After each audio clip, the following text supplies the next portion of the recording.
Hello everybody! We are doing a very impromptu stream because in about 12 hours I have my actual stream and I've basically gone and learned some little bits and bobs about, well, characters and stats and how everything actually works, and I am under the extreme illusion, and by that I don't mean any illusion whatsoever, that I have definitely gone and screwed up my characters. Not like so badly, but as you can see, you know, if any of you guys have watched any of my streams, I can still play. I still get through things. But I very much need to go and sort these characters out, in which you can go and do with a quick respec from Mr. High Factorum.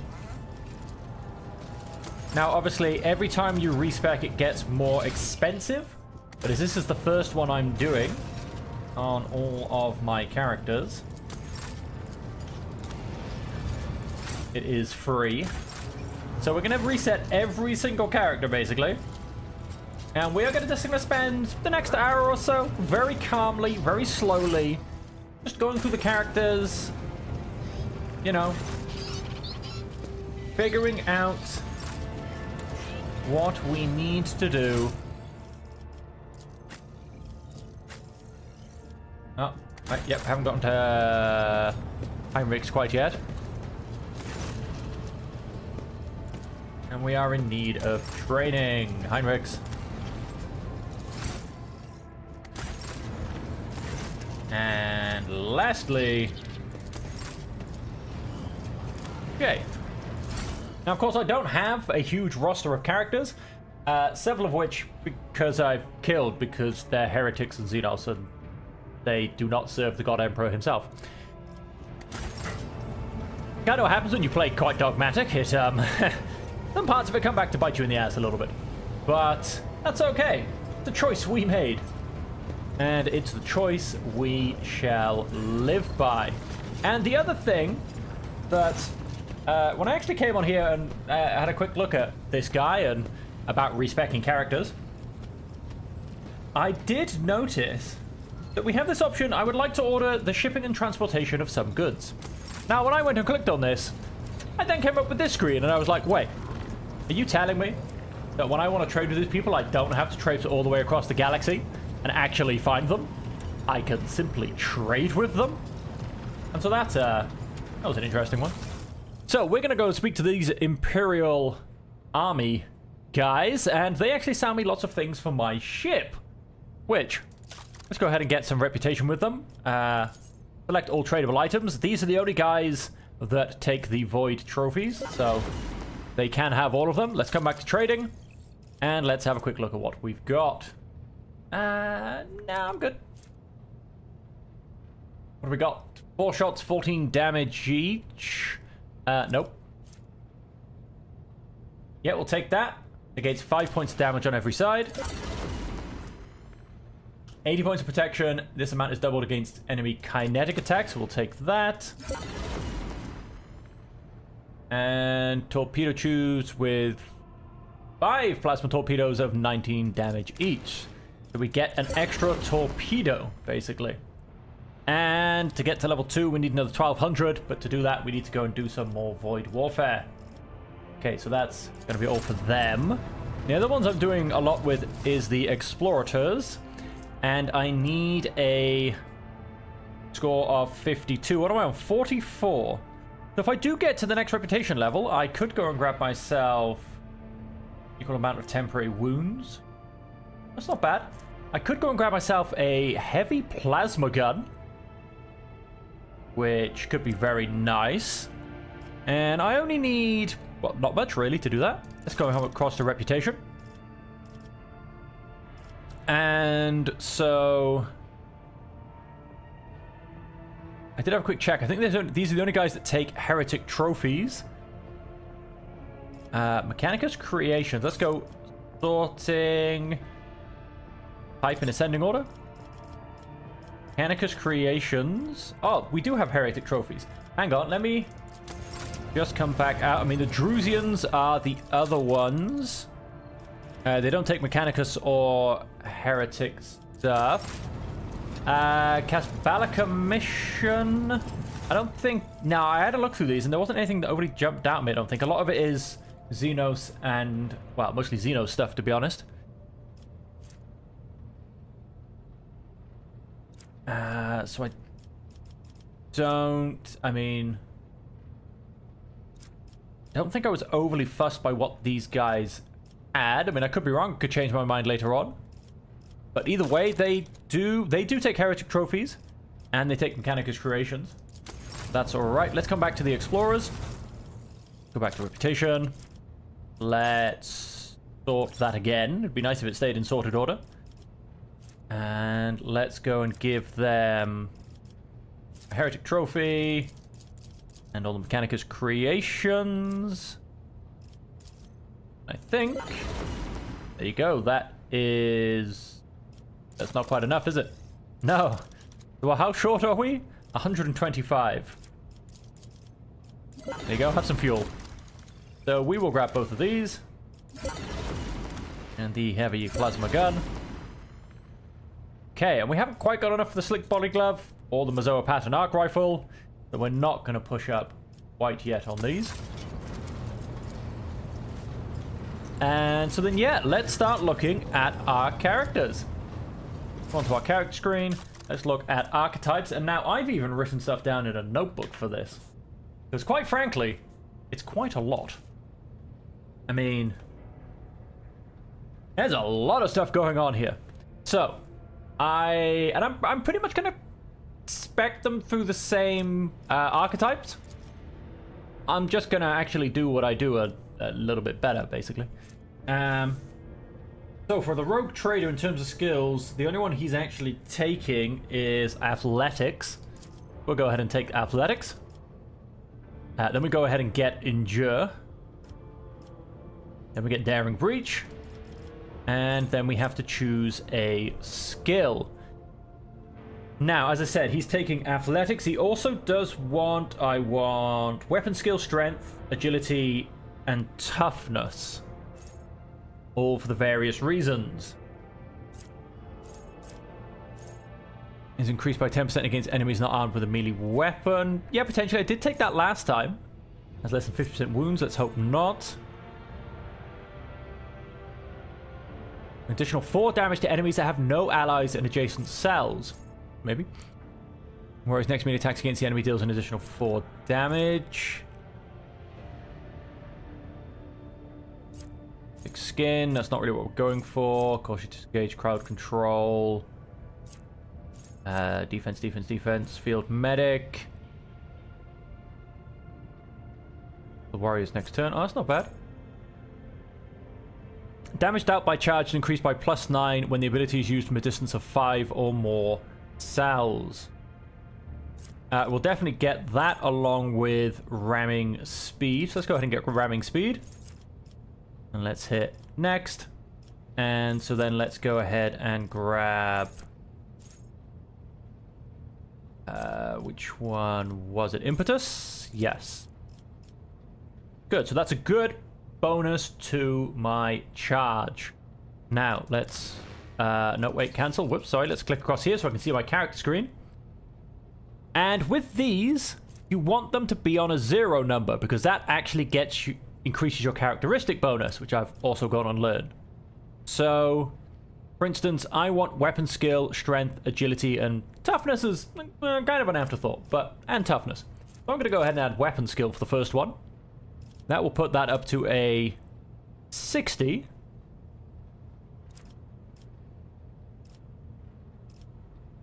Although it's not showing as quite increased yet.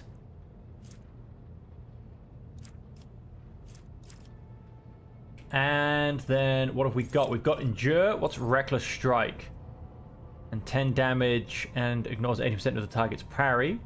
Every enemy who survives an attack enhanced by this ability will attack the warrior in return, including creatures with ranged weapons. Oh, interesting. And 80% armor and 7 damage on melee attacks against the target. Against a slash ability. Wasn't too fussed by the slash ability. I don't want that, and I don't want Haunting Scream. So I believe I get 2 of these. So I'm going to take Reckless Strike and Sworn Enemy.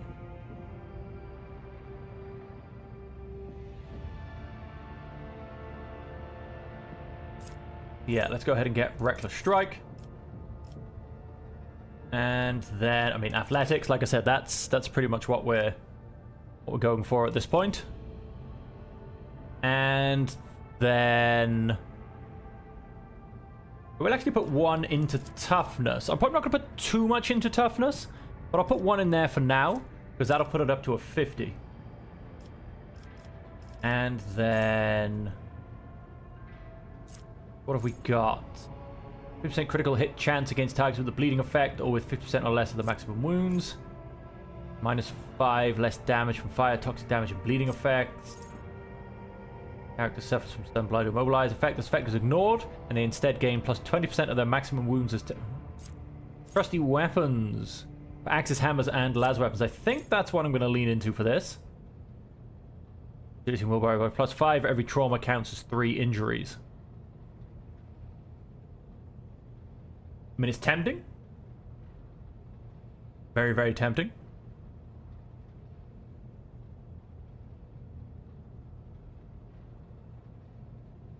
You know, it does make you want to run in and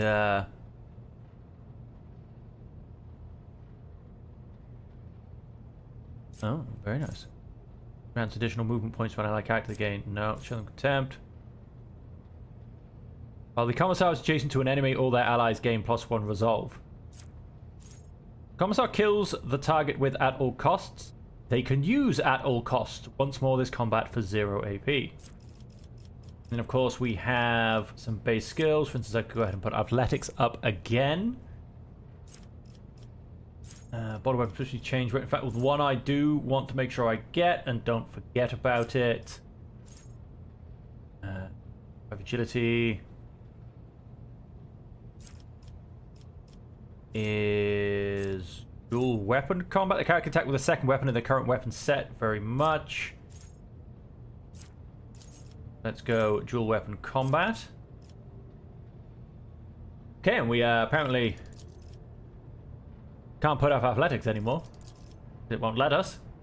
In which case, we're really not close to being anywhere near the other skills, if I'm perfectly honest. I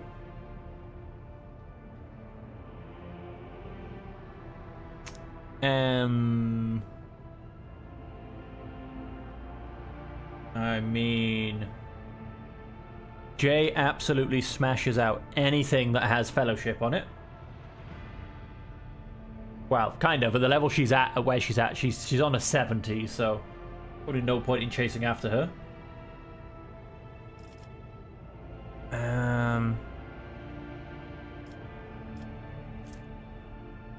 Medicae +10.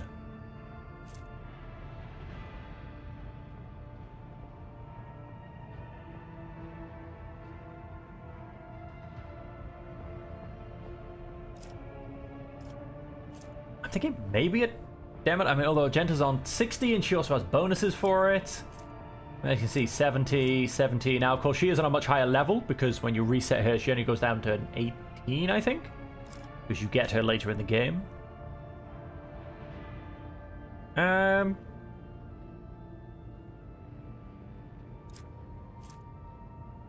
Demolition on the off chance that Argenta's not in the party. Then we've got... I mean, this is where we do get to use the top talents, so... Enemies that have no allies in adjacent cells. I mean, that's not a bad one, because he quite often does run off on his own. Kind of what I use him for, a little bit of a hunter.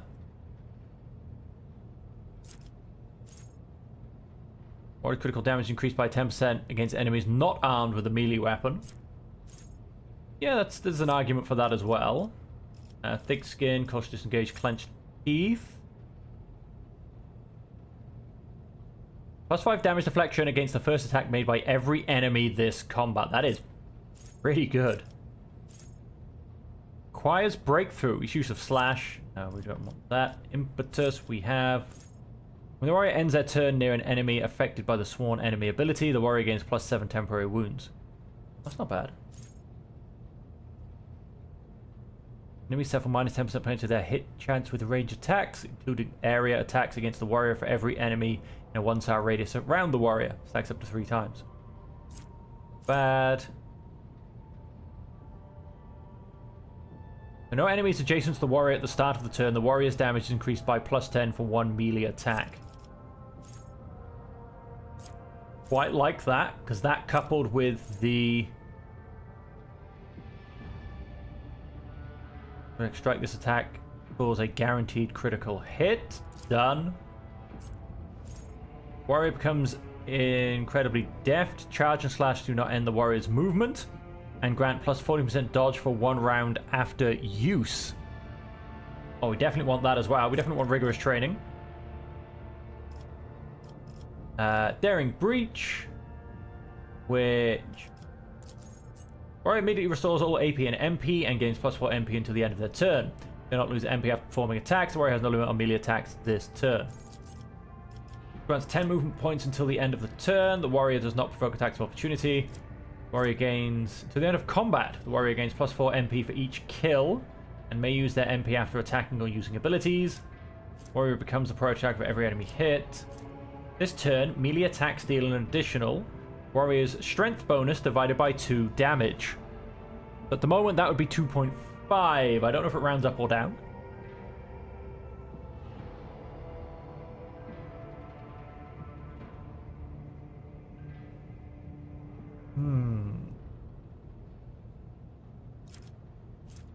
I think I quite like this one because it gives me a lot more versatility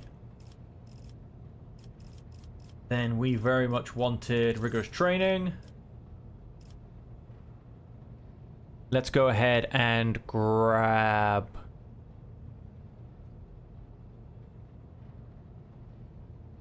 I mean, I believe it's my agility.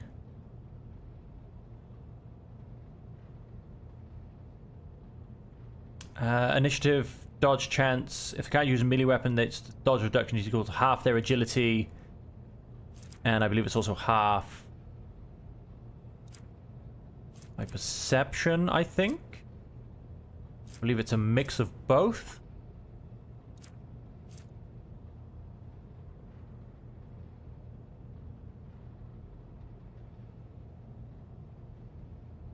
Either way, let's go for an... Ooh, tough choice. No, let's go for strength. A lot of my things come off strength, so let's go for strength. And then we were going to grab Sworn Enemy. And +50% critical hit chance against targets with a bleeding effect. With less than 50% wounds, definitely minus 5% less damage from the effect. Weapons. Axes, hammers, and las weapons. I mean, that sounds like it could be quite fun.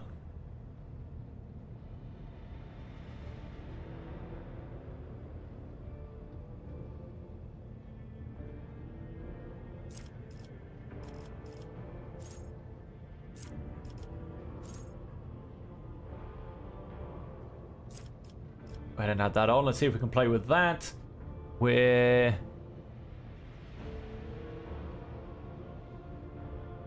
then gonna go ahead and add...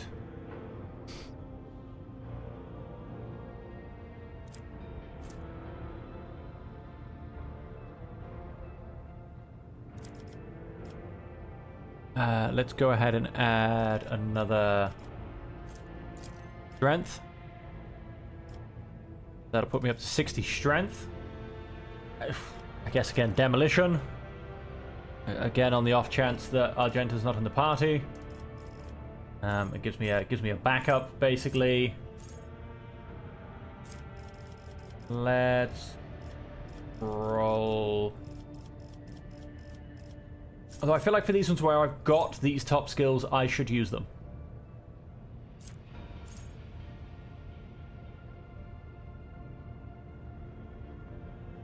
No allies in adjacent cells. Okay, we'll go for that. Like I said, we kind of do want to make him the hunt. Okay, now I have no idea what I need to put him into. Medikai, why not?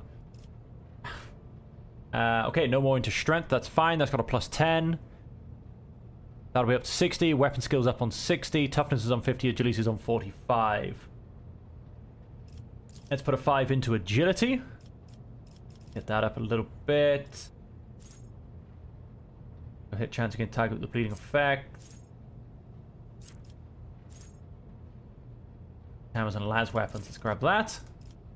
And Daring Breach can also have additional damage. Okay. Yeah, I think that's going to go a lot better. And then I want to still be going to become an assassin.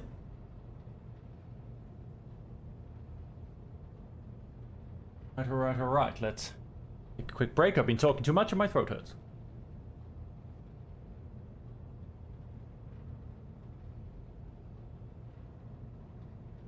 Okay.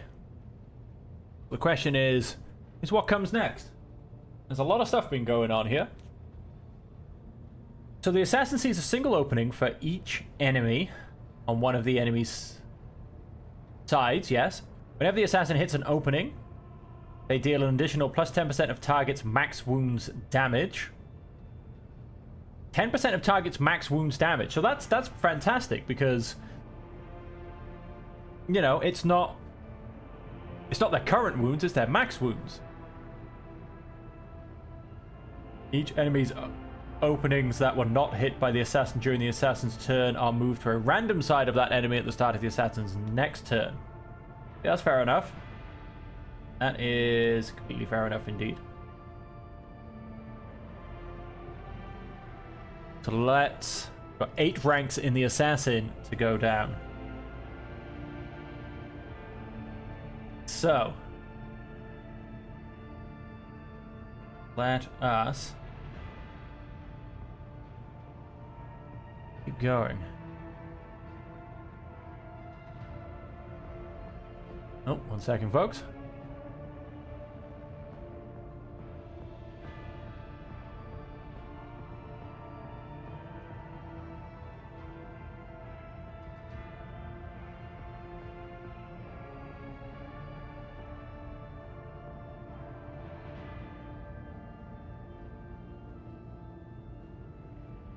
Da, da, da, da, da. Well, text the wife. And so I do really like Killing Edge. Assassin's attacks, granting a 40% dodge to the target of his attack. If his attack hits, it deals an additional plus 15 rounded down damage, increased by twice the percentage of that target's missing wounds. And it's a beautiful thing. Lethality.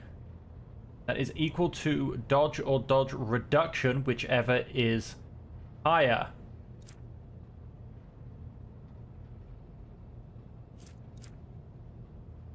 It's just a fantastic fainting attack. Plus 10 lethality. Assassin dashes in a straight line for up to 3 sounds, suffering -6 less damage from attacks of opportunity, and gaining plus 8% dodge against the enemies as they dash through until the next assassin's turn. The assassin has not dashed through any enemies. At the end of the turn, they gain plus 6% cover efficiency. Does not stack with itself. After the first use, the assassin can use this ability again for free.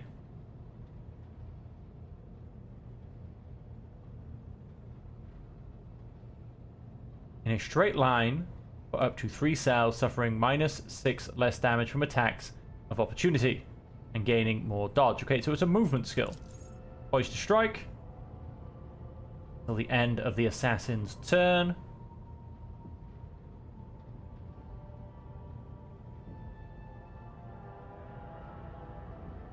That is actually a really nice one. That with Killing Edge, I think, are probably the ways to go.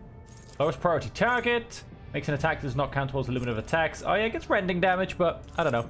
Killing Edge, I think, is definitely the first one to pick. And then, ooh, so many new choices. Plus 20% dodge and dodge reduction against that enemy until the end of the assassin's next turn. With a single target attack. This attack reduces the target's armor and dodge by minus 10% until the end of the assassin's next turn.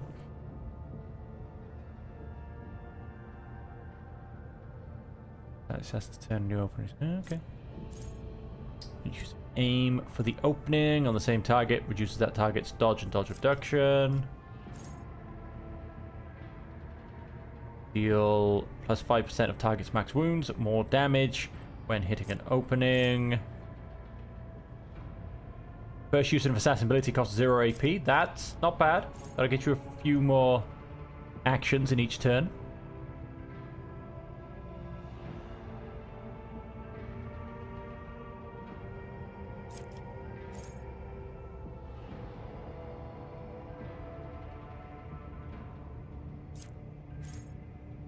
Damage to target was passed. An agility resistance test.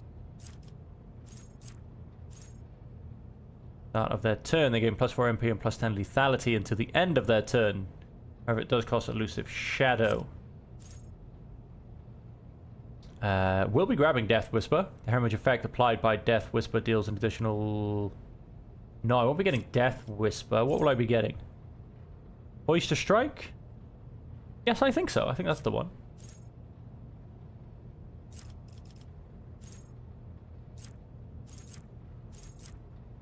I wonder which one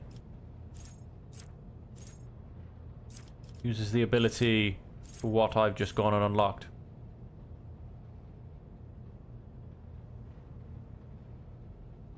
Plus 45 lethality.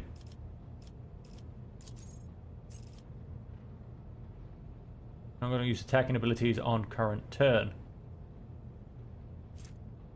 Well, you can if you've got dual wield. A specific assassin parameter. I haven't actually seen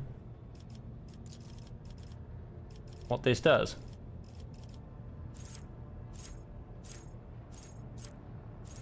And that is very, very tempting. No allies in a 5-star radius around them, they gain plus 10% dodge and plus 10% dodge reduction. With a single attack, the assassin gains plus 10 lethality.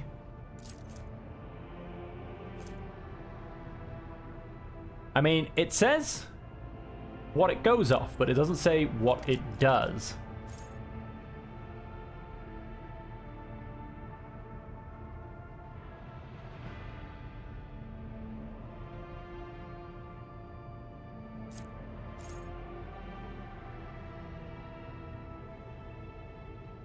Oh, killing spree is not bad.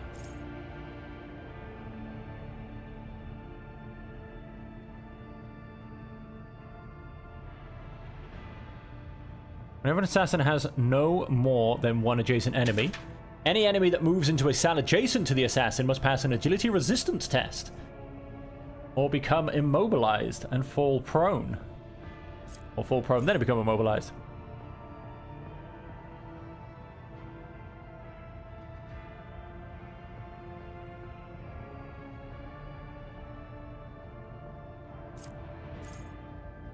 As...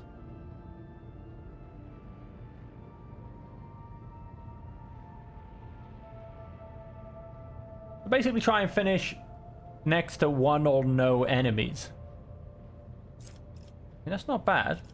Those are the old skills, as are those.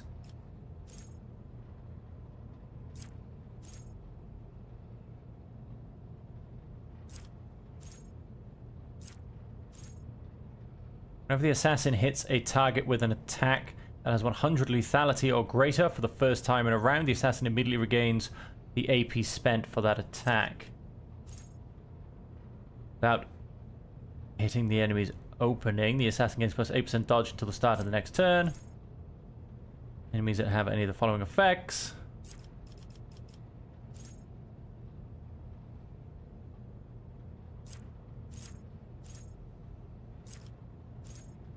And keep your distance, I do really quite like. I don't know if killing spree will particularly stack. I mean, I feel like I can maybe get 10% by the end of combat if I really tried.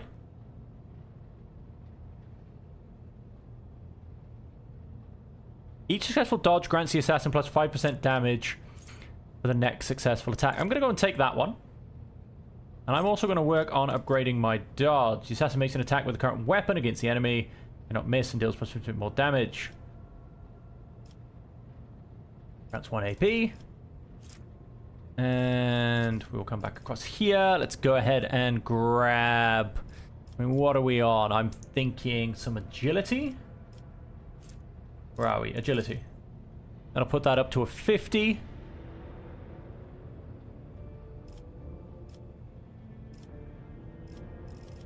Let's get back to the right.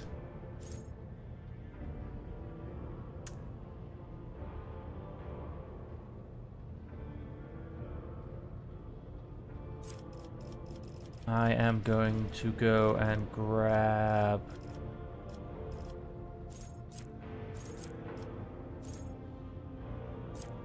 Will not die. That is always a good one. No, nimble. 10% bonus to dodge. Oh, and let's go and grab. So that goes up to 50. Let's start putting up our weapon skill once more. And then... athletics? Yes, plus 10. We won. Then gonna go for poise to strike. End of the assassin's turn. Yep, that'll be the one. Then our last...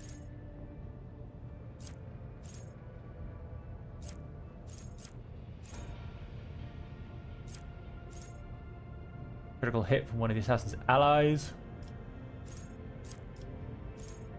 The assassin gains a lethality percentage chance to deal plus 5% of the target's max wounds more damage when hitting an opening. I'm going to go for that. Because with this based off my dodge, I believe that's what it said. Lethality was... dodge or dodge reduction, whichever is higher. I mean, my dodge is currently 80%. So that gives me an 80% chance to deal plus 5% of the target's max wounds more damage when hitting an opening. Which will stack quite nicely.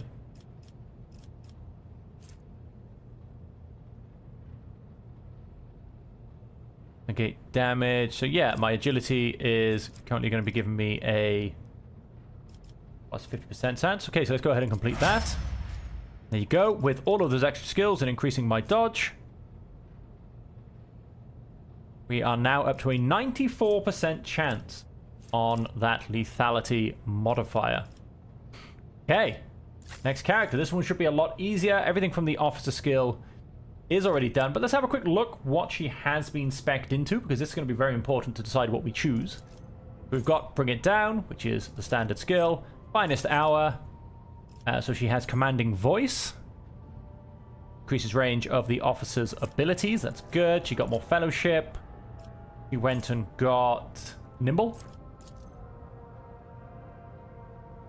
She went and grabbed... what did we grab? Oh, Lasting Impression. Yes. Half the bonus granted by voice of command remains until the end of combat. For purposes of other talents. Nice. Does not count as having the voice of command effect. They only gain bonuses to their characteristics. Then we got some more Fellowship. Then we got Move, Move, Move. Then we got 2 more movement points. Whenever the officer's ability moves any target, the officer gains movement points equal to half the distance the target moved. Okay. And then we got a bit of bonus to commerce. Finest Hour got upgraded. During the extra turn, the target deals an extra 21% damage. Got Law Imperium. Ballistic skill.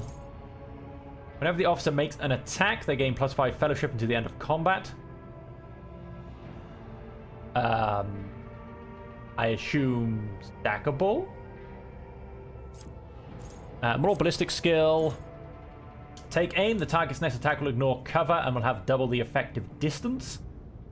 Target is under the effect of voice of command. This attack will ignore enemy dodge. Additionally, the damage from this attack cannot be reduced below 51% for any reason. Very nice. And then I got Another 5 ballistic skill.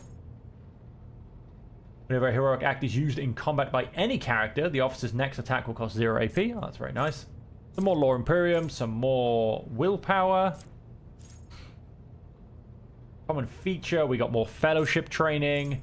And Finest Hour upgrade 3. The target gains plus 21 temporary hit points until the end of combat. This is all for Finest Hour. Okay. If we go back to archetypes. No, we don't want her to be a grand strategist.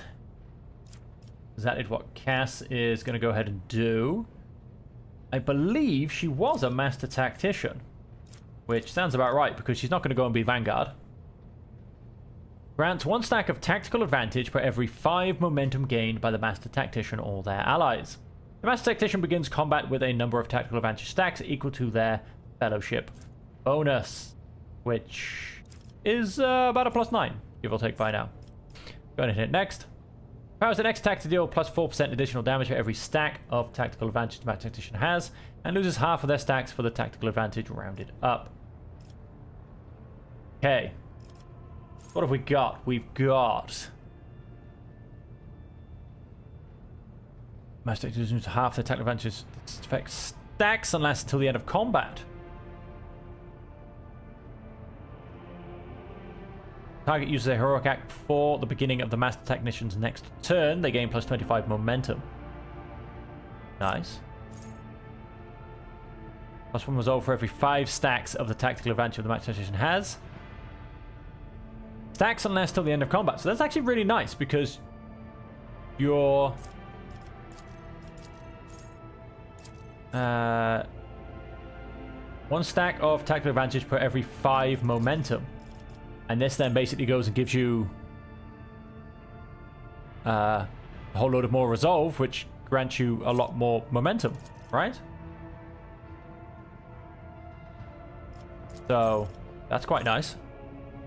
And 1 additional temporary wound for every 2 stacks of tactical advantage. So that gives health. Marks an enemy. If that enemy is killed by one of the Master Tactician's allies before the beginning of the Master Tactician's next turn, that ally gains 10 plus 2 times ally resolves momentum and plus 5 to all characteristics until the end of combat. The bonus to all characteristics does not stack. So if direct damage equals 20% of the maximum wounds, gains resolve. Resets the cooldown of Linchpin, Inspire, and Strong Point.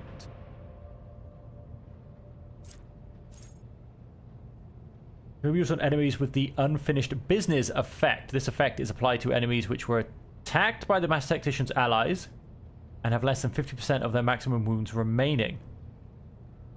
Attacks the target with a single shot or strike. This attack does not count towards the attacks per turn limit, dealing half of the weapon's maximum damage and an additional plus ballistic skill bonus damage. Yeah, not too fussed on that. Quite like Linchpin.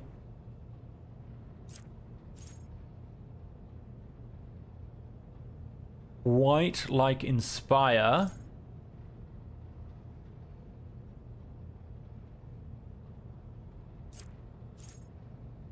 And assign objective. Not too fussed by Strong Point, I don't think. I think I'm going to hit Linchpin first. Then we've got this next stack of ridiculous numbers of new things. With additional stacks of tactical advantage equal to the number of enemies. Let's go for it. I mean, most of what we're doing is kind of based off Master Tactician stacks, really.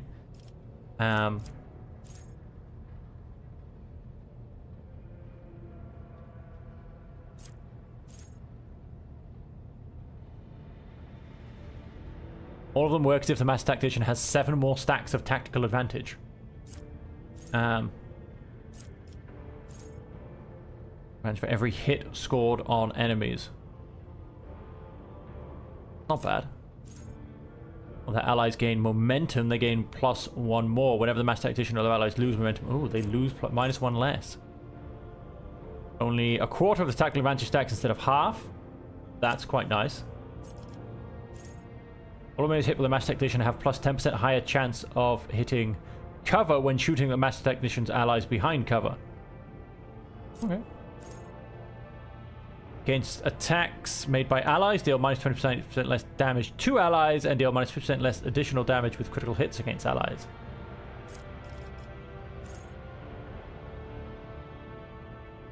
Stacks of tactical advantages that also heals for 1 wound for every stack granted. Grants the momentum equal to resolve divided by 2. Works up to 3 times per turn. The Master Decision's next archetype ability used will have its cost reduced to 0p.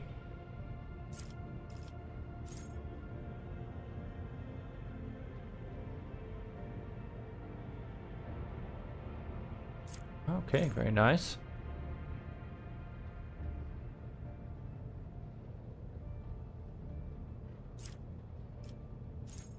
Every enemy killed with a Master Technician increases the Master Technician resolve by +1. Hey, I don't think you've been killing too many people though.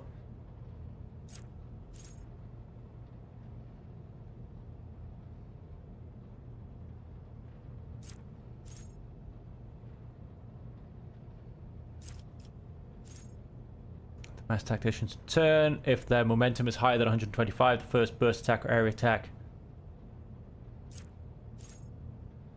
reloads a weapon. All allies within a 3-star radius around the Master Tactician also reload their weapons. That's not bad.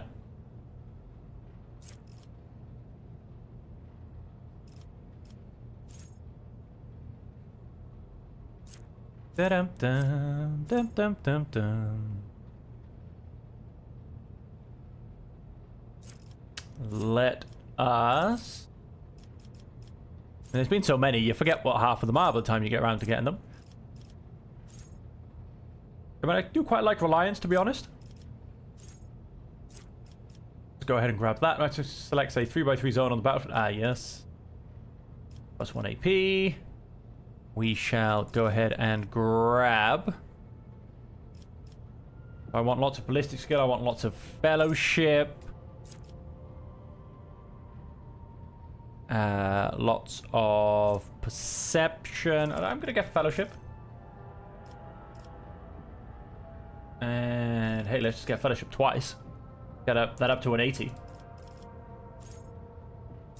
Then how about additional stacks of technical advantage equal to the number of enemies?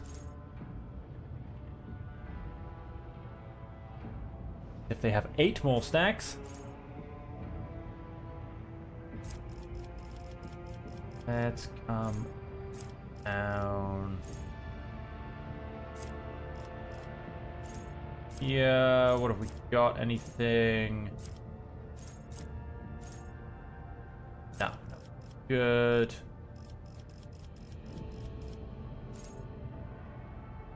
Okay, plus bonus to all characters, +2 to resolve.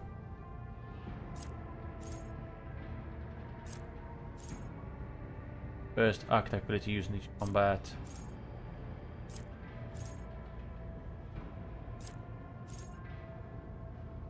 All allies excluding Xenos in the current party gain +5 to the same characteristics as was chosen for humanity's finest.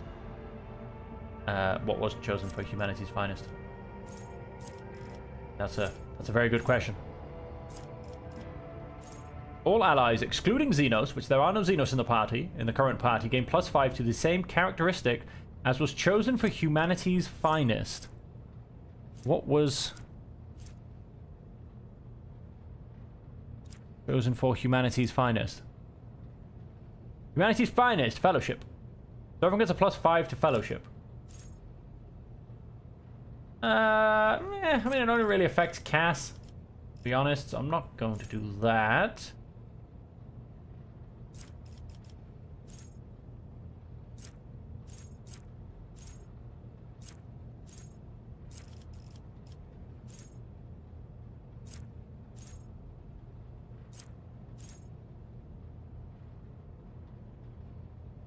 Every hit scored on enemies. By the Master Tactician or by anybody? I mean, I'm going to guess by anybody, because it's called Joint Offensive. It just makes sense, you know?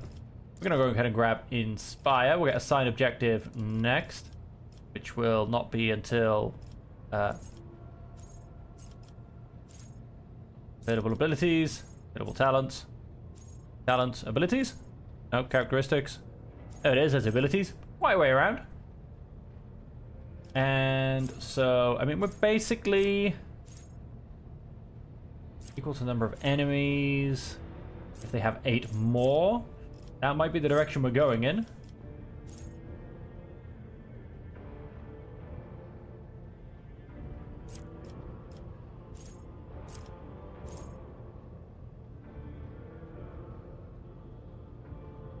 Stacks and last. I'm actually going to go and have grab that because I've been in some fights where I've actually managed to push out 4 or 5 heroic acts. That's a lot of gained fellowship. And oh, I mean, she's the leading authority on so much stuff.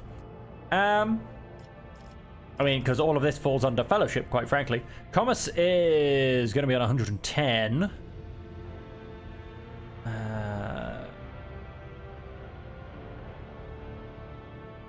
Not going to be logic or tech use. That's actually going to be Pascal.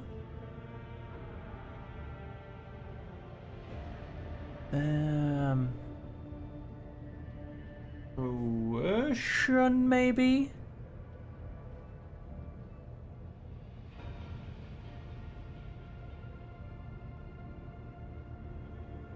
Let's chuck it into coercion.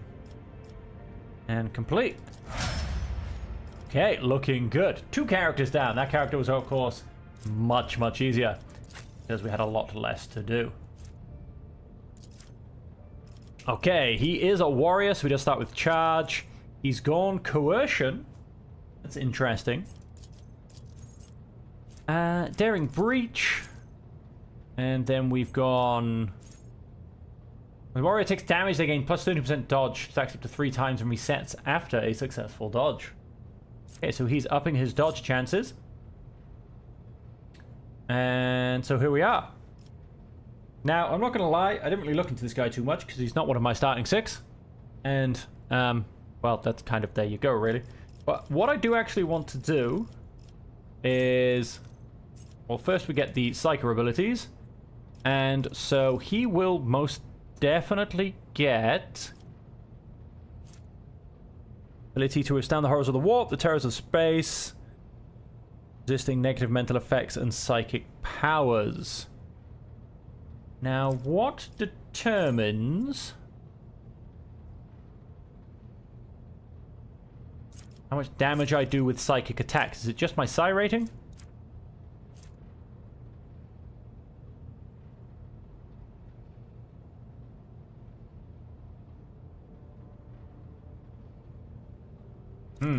Interesting. Not entirely sure. But he is kind of stacked for the willpower, isn't he?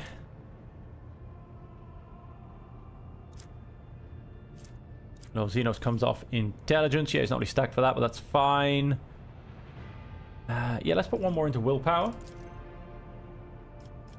Next, he can also have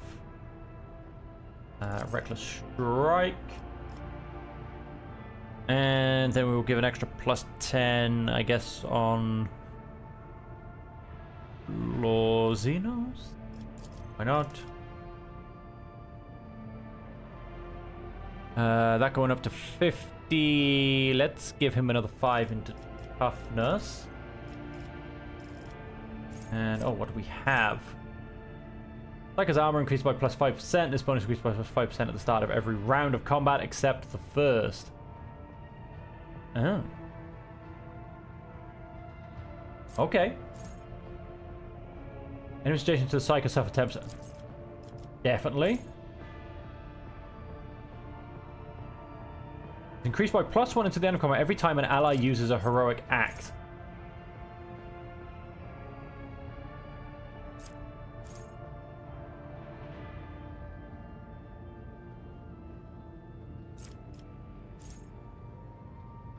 Yeah, we'll go for that. I guess we'll go low Xenos again. How about we come down, and what have we got? Can't quite get Psycho Majoris just yet.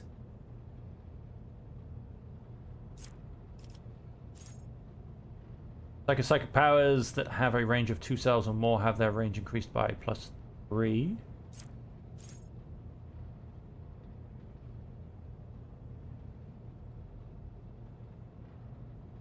Oh.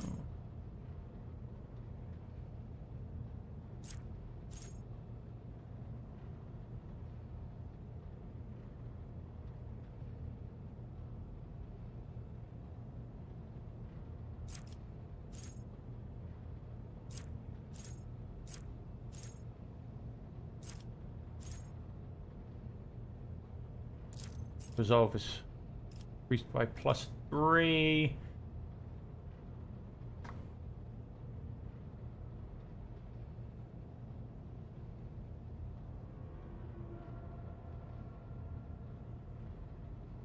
Let's go for the movement.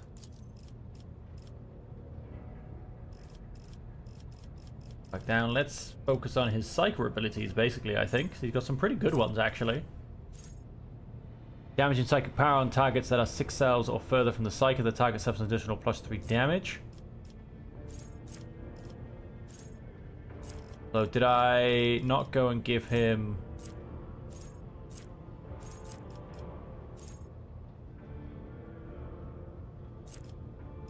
no, I didn't. Good.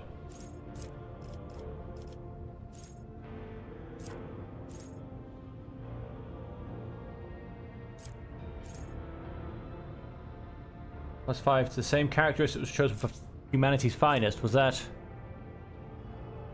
Oh, what did he choose for humanity's finest? Strength.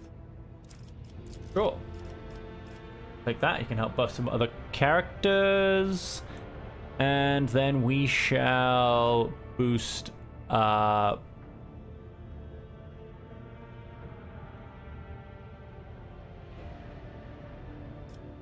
let's go put it into weapon skill for now. Grab sworn enemy. Did go and grab still mind.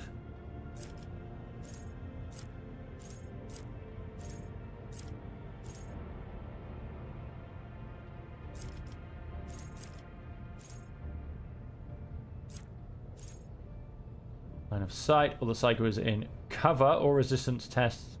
Target suffer a -8 penalty. Direct damage to psychic equal to 25% of the psycho's maximum wounds. Will not trigger psychic phenomenon or perils of the walk and will not degrade the veil. Use of a heroic act by the psycho decreases veil degradation by -3. Force weapons do more damage. Okay, we have to get this guy a force weapon. And let's go ahead and give him weapon skill once more. That puts that up to a 50. And then we'll go ahead and give him something.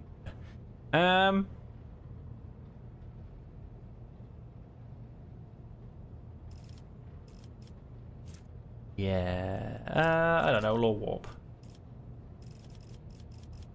We're gonna come all the way down to the bottom and we're actually gonna go and give him... Damage was dealt to a target adjacent to the psychic. They gain +2 stacks instead. Damage stacks of Sanguine Siphon are removed to reduce this damage by from for each stack until either all stacks are removed or the damage is no longer lethal.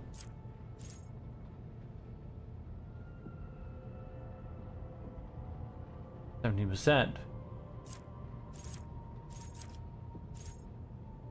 Student attacking psychic powers now poison enemies. Healed or heals an ally. If the character being healed is already at full wounds, the character instead gains temporary wounds. An enemy adjacent to an ally dies, that ally gains stacking corpus conversion effect. Dead enemy 1 is selected at random. Targets only the target with corpus conversion will work as if the size segment is +2 higher.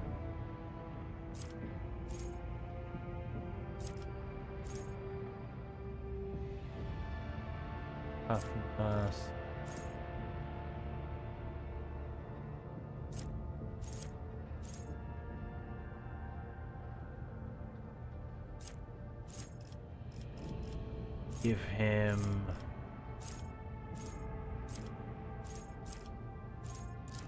More willpower. Oh, Law of the Warp again, I suppose. Why not? And this time, let's go ahead and put willpower again. Let's go and give him...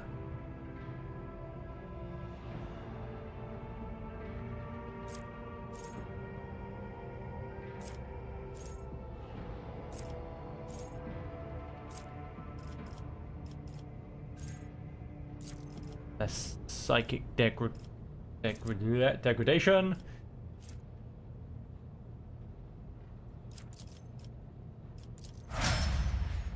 Alright, and I think he was an arch-militant. He was, this whole versatility thing. But I don't know. A vanguard or an assassin. We'll keep it the same. Why not? The arch-militant gains stack of versatility. Area melee, area ranged, or ranged burst. Let's do weapon skill and ballistic skill for every stack of versatility. For all more stacks of versatility, the arch-militant deals an additional damage.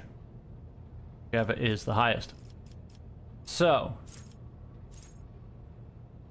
hits will cause all the targets to make a toughness resistance test with -10 penalty.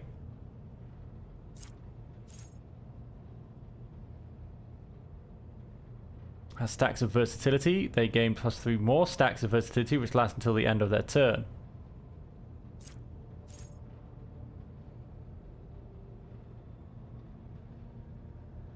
The 4 stacks of versatility. Wow, that's quite a lot.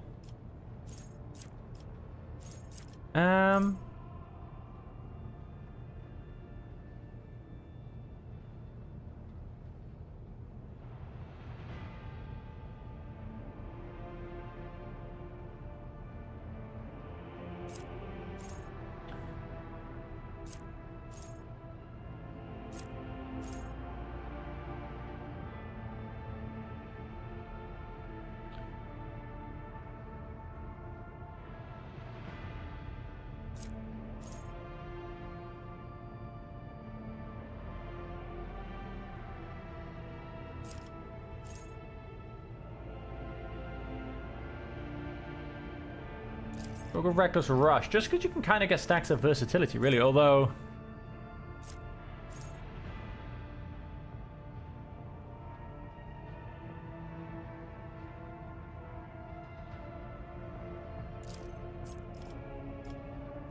Nation, Pyromancy, Telepathy...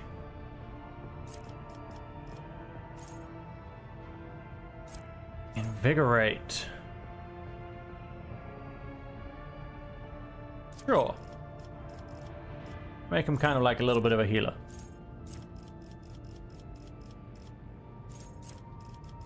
Like a Majoris.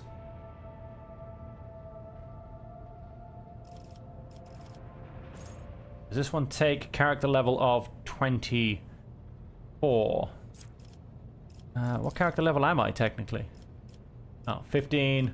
I think this would have been 16, 17, 18, 19, 20, 1, 2, 3. So that would probably come up here then. Okay. At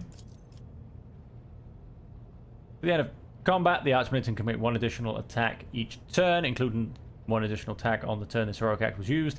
First attack after this ability in each turn afterwards costs 0 AP. Oh, that's quite nice. 1 additional AP. Grab some more willpower. Yeah, sure.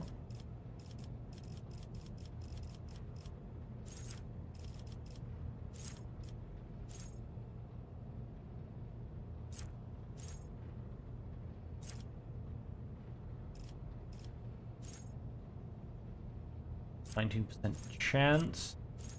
Critical heal. Willpower again.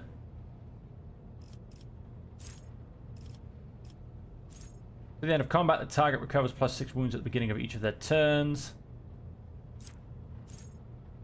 Warp speed. But-um-bum-ch. At the end of combat, the target ally increases their MP by +5, their agility by +9, and their AP by +1.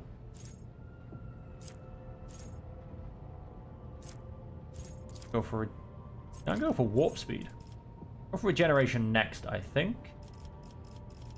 Which do we... Nope. Psychic's healed or heals an ally. If the character being healed is already full health, the character gains temporary wounds equal to the healing. These temporary wounds do not stack.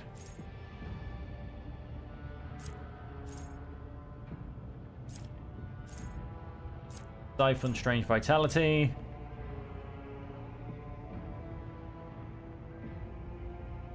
Whenever the Psychic's allies or Psychic themselves are under the effects of psychic powers, they gain +5 toughness.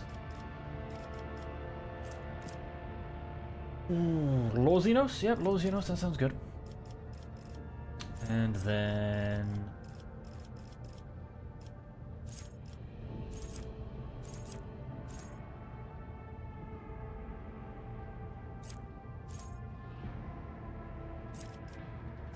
Threat, Psychic Barrage.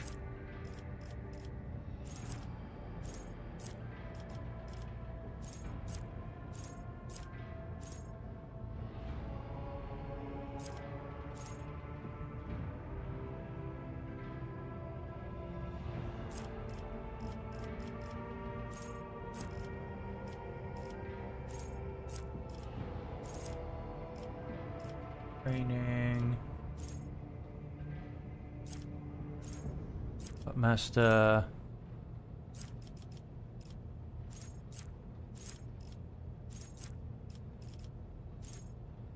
Movement points.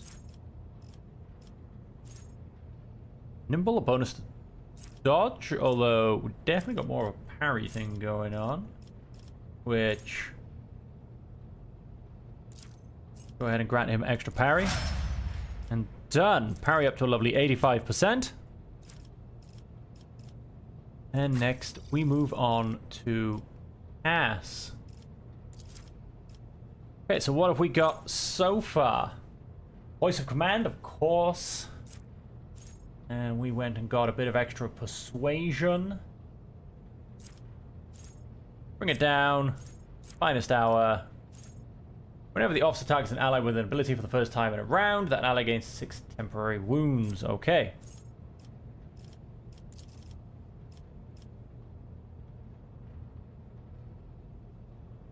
So why don't we start by increasing Fellowship?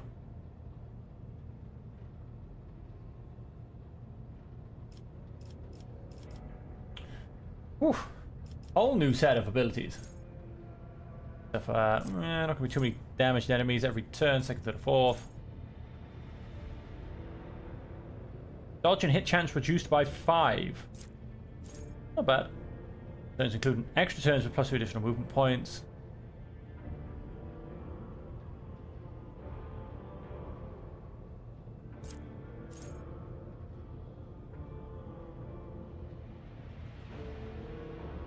+5 bonus to willpower till the end of combat.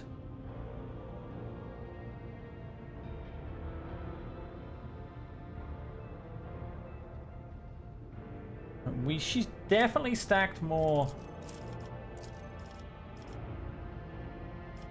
No, wait, let's get the Fellowship first, then I'll get the willpower. But she is definitely stacked in for willpower, which really does make me think that's what helps control psychic powers. Mind over matter. Makes all tests with their willpower. Let's go ahead and grab that one. So in fact, I'm going to come back here and say willpower. Definitely higher than her toughness. When I chose that, did it? No, it didn't show what's going to happen. Her wounds should very much go up.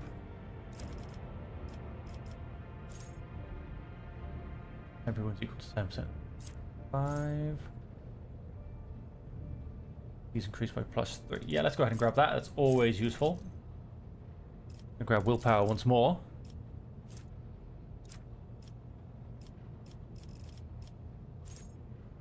The ally is resolved by +3 until the end of combat. Voice of Command, they will start their next turn with +1 additional action point. 14 temporary wounds.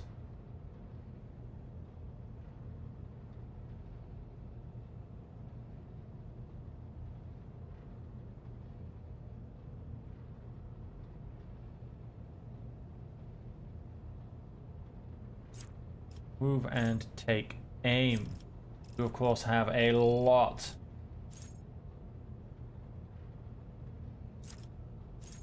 All enemies within the area suffer a minus 24 penalties of willpower and toughness until the end of combat. That's pretty. Gains plus 24 to their willpower and toughness until the end of combat. Square.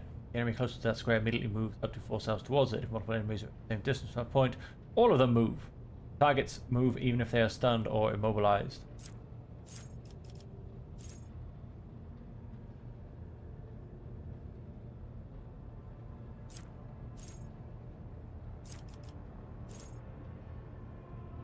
Hit chance on the next attack, dodge on the next dodge test. I'm gonna go for How Did My Gaze.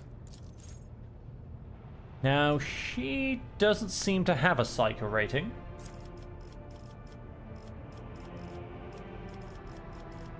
There's definitely no Psycho rating. Let's go and give her yet more willpower.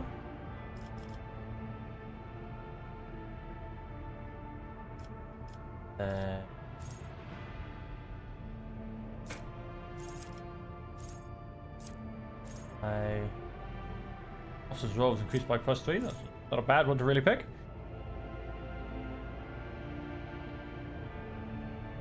That allies armor is increased by +10% for 1 round. Does not stack.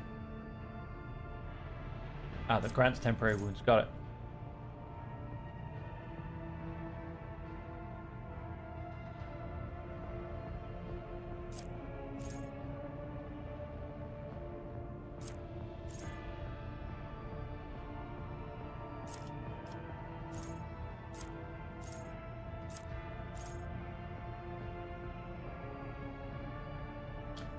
Nice.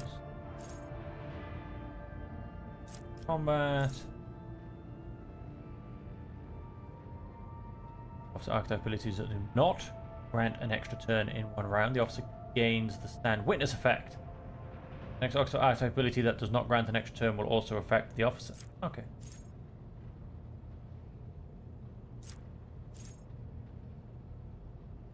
Gains move half moved.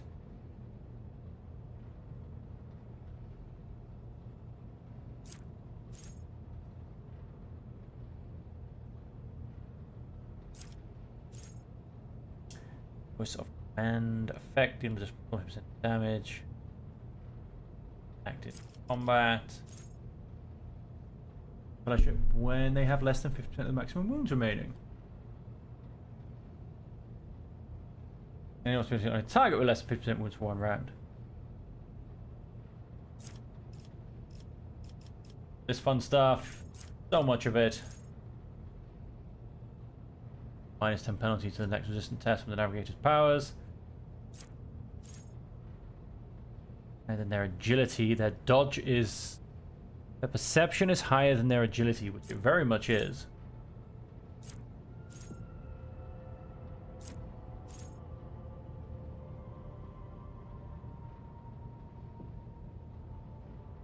Still between the navigator's turns. Go for pass unscathed. Oh, that jumped up to 85%. Beautiful. Go ahead and hit next. Now, what skills? Yes, charge of awareness, persuasion, and potentially law of the warp. Awareness or persuasion, they're both on exactly the same because, well, turns out my fellowship and perception are on exactly the same, although my fellowship is about to shoot right up.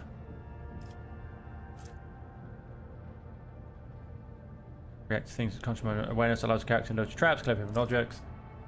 We are going to go for... You know, let's put one in persuasion for the first one.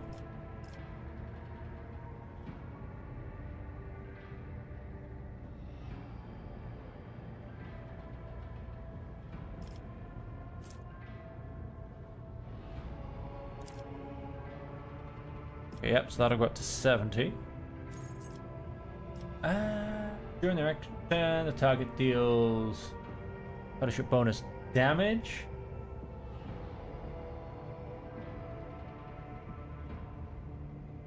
the temporary wounds. Non-attacking ability cost -1 AP, sure. Okay, so we can't go and put that on, so let's go and put it on awareness.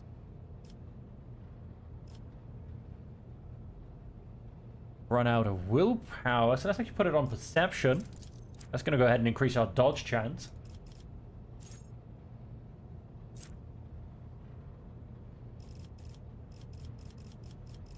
With...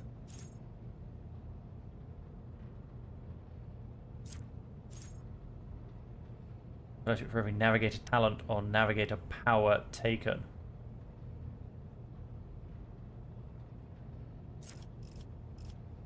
Are these features, favorite features, offense features, defense, support?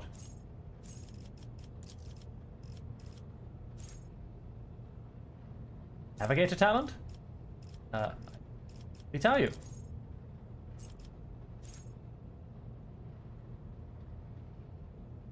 I believe so.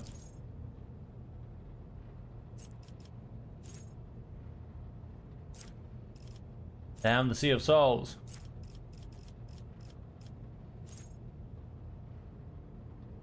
This reduction is increased by the devastating parameter of the navigator's staff, but does not stack.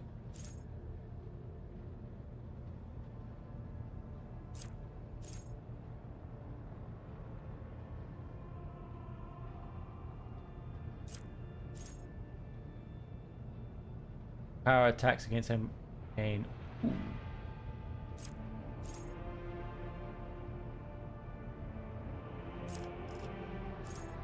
I'm gonna go for a natural allure. Then the other one I do want to get is nimble, because I mean it's gonna put her at 100% dodge chance basically. So let's go and give her.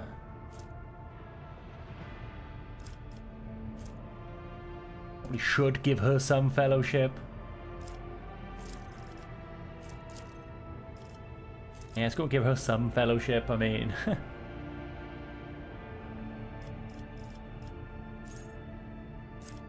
And... oh yes, we came down here, didn't we? Immolate the soul.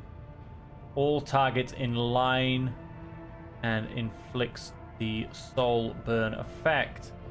Start of their turn. At the end of their turn, they must pass a willpower resistance test to remove flames. Burning.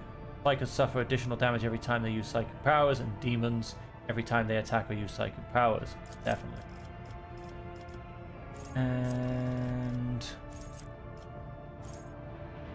power gain is 10% armor.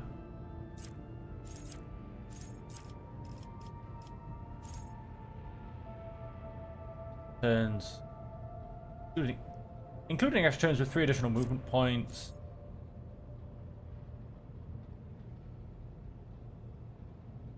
The enemy the navigator has in their line of sight has its dodge and hit chance reduced by -6.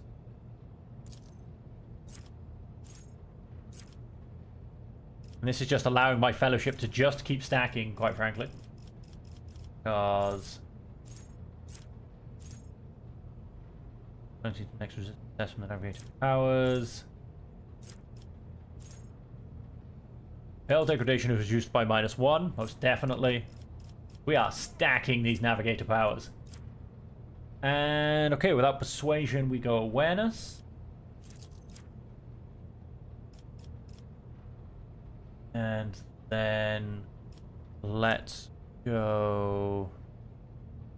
I mean, that is going all the way up to 62, all on its own. Go ahead and grab more perception, I think.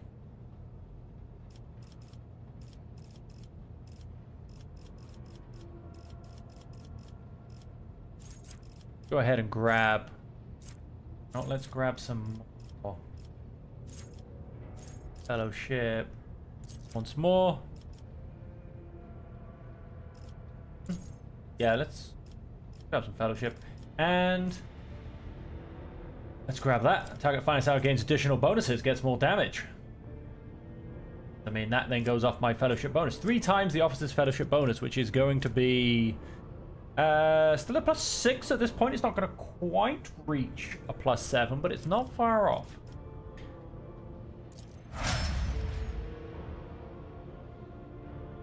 That's That's some pretty heavy stats gains right there. So you're going to become a grand strategist, same as last time. So, combat tactics. Okay. Stronghold stratagem. I don't really use them. Let's just come back down to my powers. Gorge of the creates 3% on every creature in it that is in it, enters it or begins their turn in the area, suffers from 8 to 18 damage. The zone remains for 3 rounds or until the navigator creates it again. Maybe. By willpower bonus points. All allies gain plus 1 deflection against all warp damage and damage from psychic turns. Requires Glimpse of Fate or Reveal the Light. Increased hit chance on the next attack, dodge on the next dodge. Okay, what was the other one? Reveal the Light. Attacker ally gains plus 24 to their willpower and toughness until the end of combat. Sure. I think I can go for that. Minus 24. The enemy becomes cursed until the end of combat. All incoming walk damage is increased by plus 24%, and other types of incoming damage are increased by plus 12%. Start of the turn, the enemy closest to them also becomes cursed. Ooh, that sounds so much fun.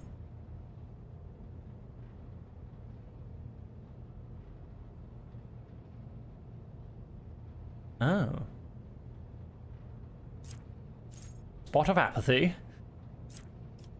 Now it creates a circle with 3-star radius. Any creature that is inside it, enters it, or ends their turn inside it, not under the effect of apathy, makes a willpower resistance test. Failure. Does apathy target is immobilized?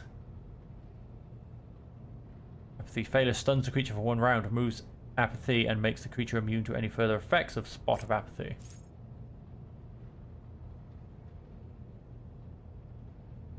Second use returns the target to the position where it was during the first use and restores its wounds to the state they were at during that time. The cell is occupied or unreachable from their current position. They move to the next closest cell in the direction of the navigator. Oh, interesting. Allies that have at least 1 melee weapon in one of their weapon sets gains 1 extra turn, during which they gain the ability to use charge, and only this ability. Oh. Interesting. I think...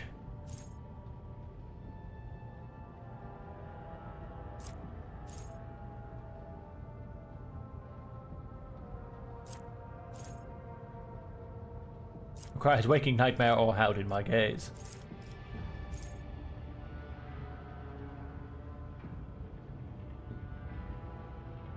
Minus 24 penalty to their willpower and toughness.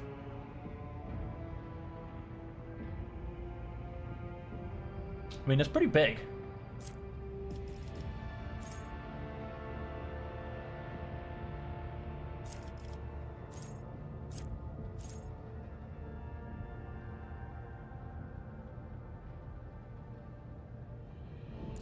Go for Warp Curse Unleashed.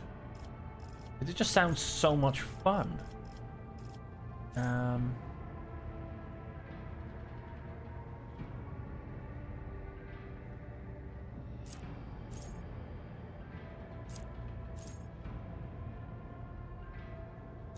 Oh, wait, there was one of these,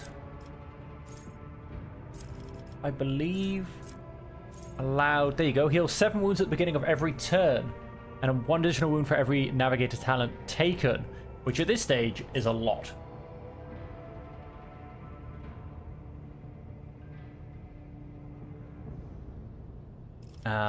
So yeah, but the plus 7 wounds, because some of my abilities actually damage myself. That's actually a really good thing.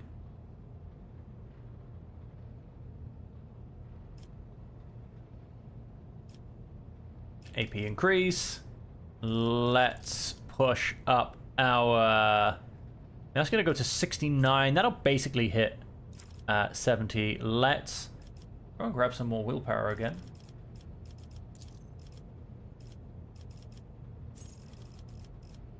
And maybe I should select, see what some of these are.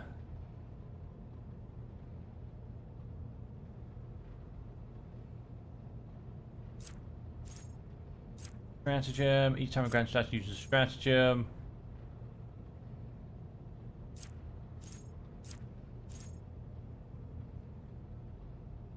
One gain same amount of temporary wounds.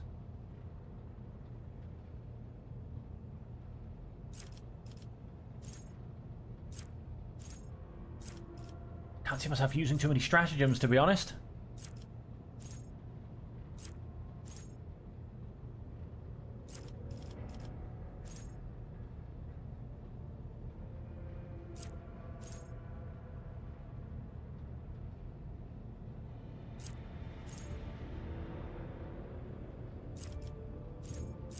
Oh, I really can't, however bad it sounds.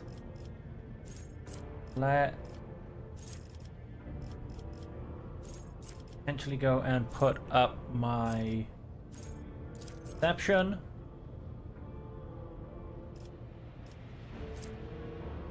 And then with that, let's go and give myself some more. Only willpower actually came down into one of these stats. I mean, such a shame.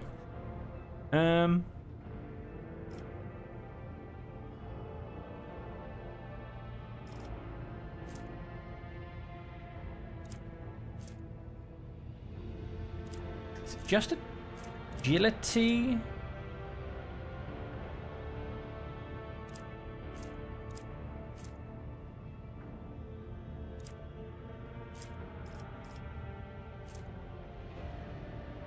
Who's the character's initiative, dodge, chance, and reaction?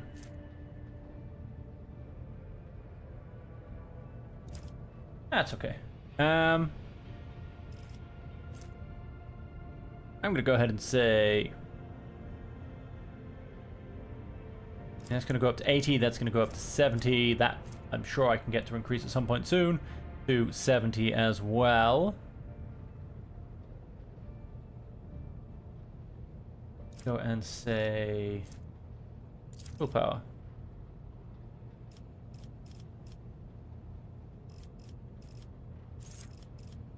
Light.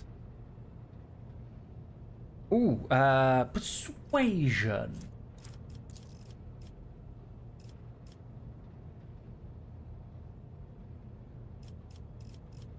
Different zones coming up. Go ahead and take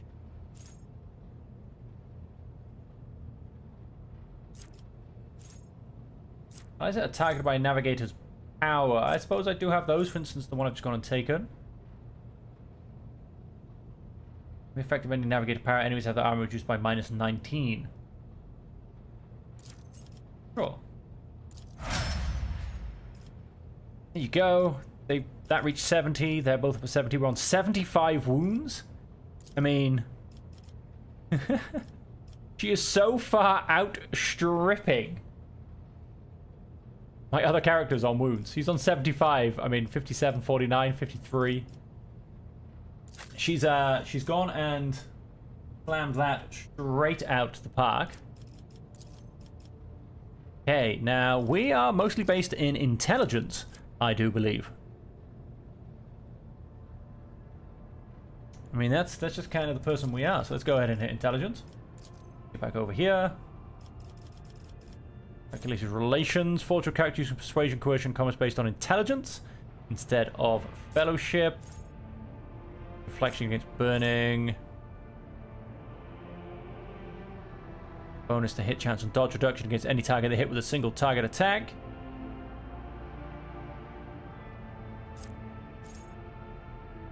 Plasma melter or power weapon deals additional damage. +1 MP, +1 deflection, and cannot fall prone. Yep, we'll definitely go for that for a starter.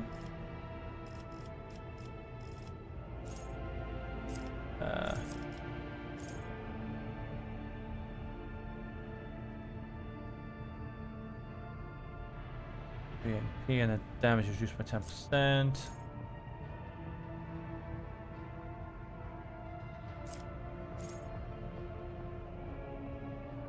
Additional exploit stack.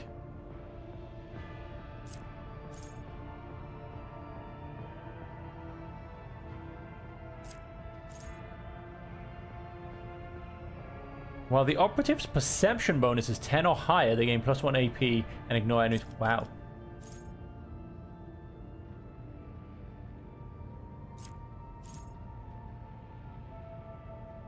enemies toughness and willpower by -15 for 1 round. And let's also come down. Let's, you know, check what we have available.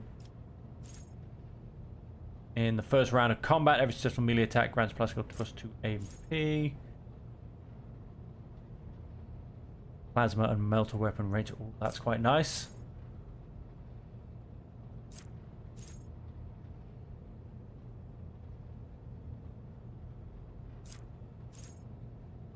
Plasma and melter weapons the first time in a round, he gains +1 AP.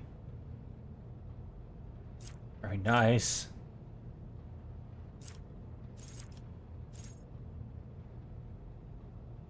By +10% stacks. Pascal does not shoot for 1 round, he loses all stacks.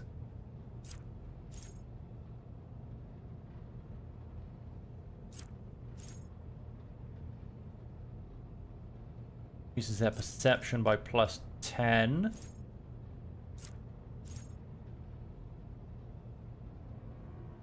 Tech use and demolition by +10.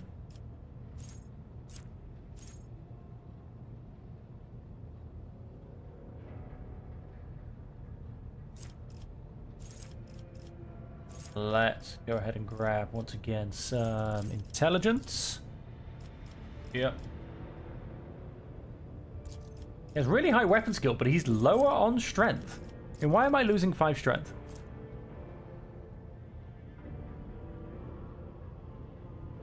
Modifier stronger together, which gives me a +5. Why does that say I'm losing 5? A bit weird. Not sure on that one. Where was I? Yes, we've just gone and gained a little bit more intelligence once more. Let's gain intelligence once more.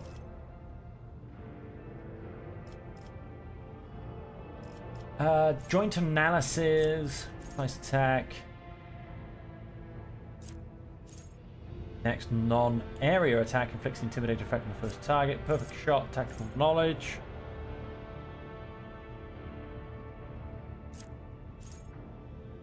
Cover efficient. Skill.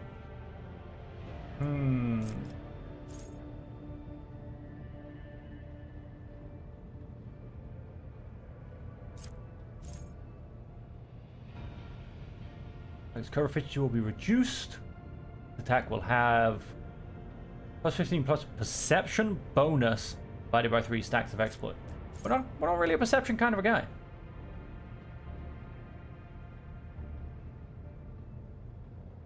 The operative's next non-area attack inflicts the intimidate effect on the first target hit by the attack and all enemies in a 5-star radius around that target.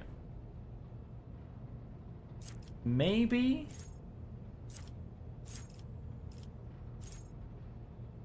I mean, joint analysis is quite nice.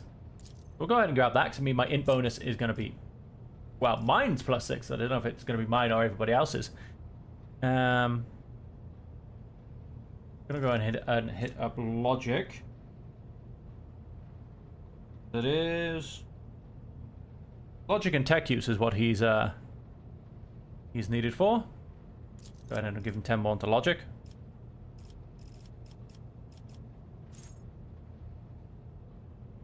Takes 30% more damage to that enemy. Going offense.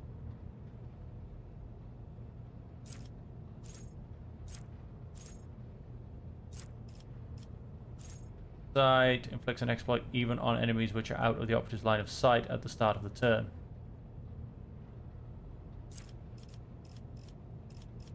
Dendrite, and then all the base skills.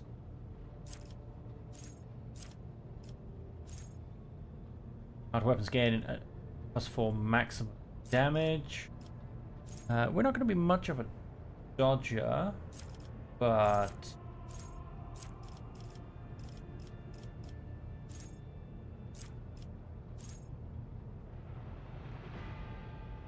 15% bonus to parry. We'll go and grab that. That'll keep me alive a bit more. Persuasion, coercion, and commerce based on intelligence. Commerce, coercion, and persuasion, which are all based on fellowship, will then be based on intelligence. I don't think it's overly necessary. +2 deflection against the burning effect of flame weapons. Hit and dodge reduction, pinnacle of weaponry. The first attack in combat with any plasma melter or does additional damage to 6. Let's do that. Turn, the target cannot move until the end of combat. Target's MP reduced by -3. 30 until the end of combat. That's quite nice.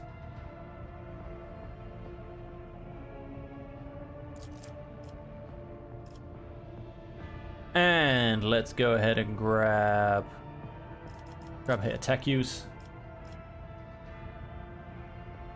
Hit. Grab. Oh, I can't. Let's go ahead and hit logic then. Ah, no, wait. I've gone straight from one to the other. That's why. I got tech use, then logic. And we can't do intelligence, so... Dodge chance. The melee weapon, the dodge reduction is equal to half of their agility. A weapon skill.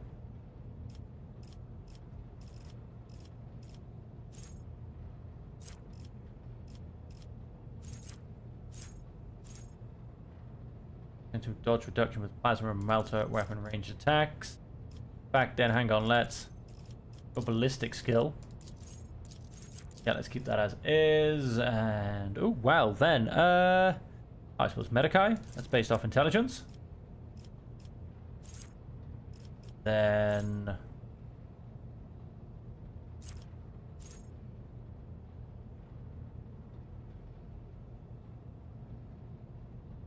that's until I move. Go and get a Medicae Macendrate. That Medicae divided by 5, which is what, 12 odd at this stage. Like doing full maths, maybe 14.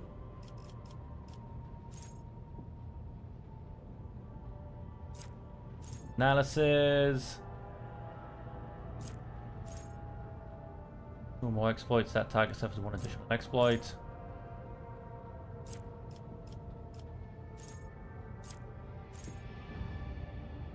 By an exploit from a distance of 12 cells of... Yeah, that's not gonna... Also reduces enemies' toughness and willpower by -18 for 1 round. Sure. Be lots of that. Let's go and hit it. Although... Go ahead and get a bit more perception.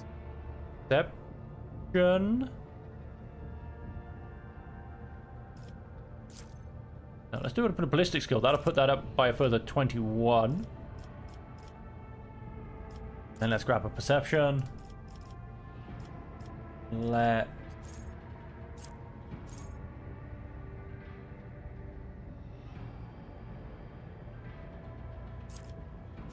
Relations, we don't need to put that too much.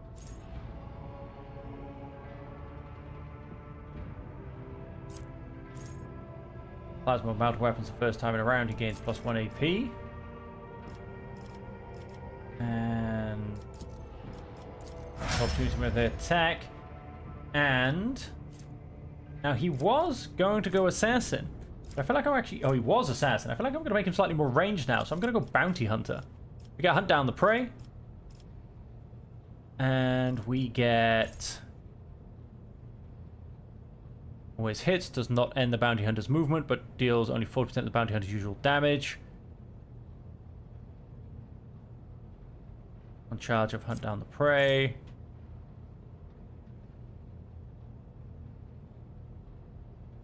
Let's go Call the Bold, I think. Opportunity for armor penetration.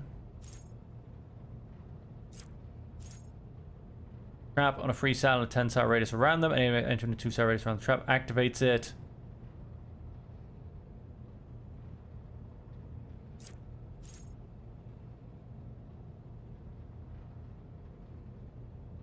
And 7% hit chance against a trailed enemy, plus 50% of the enemy's difficulty tier is more or equal to 5.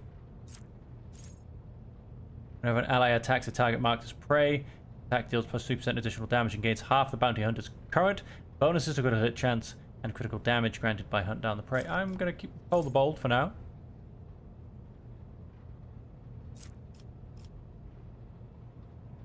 And then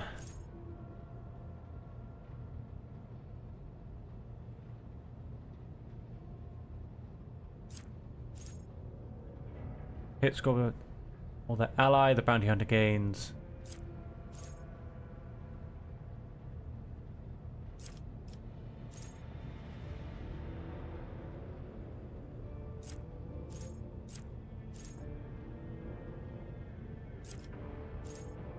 Chain. The bounty hunter kills an enemy who's just 4 or higher.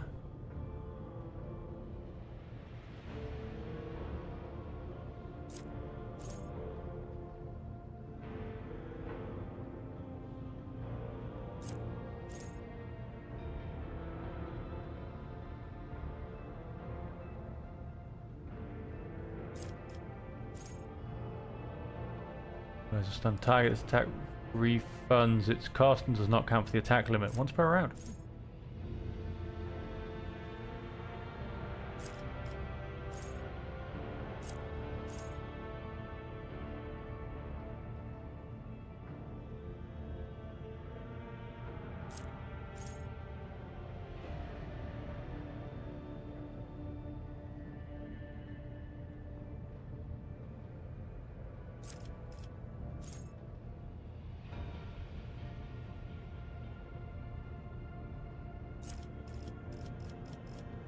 Hey.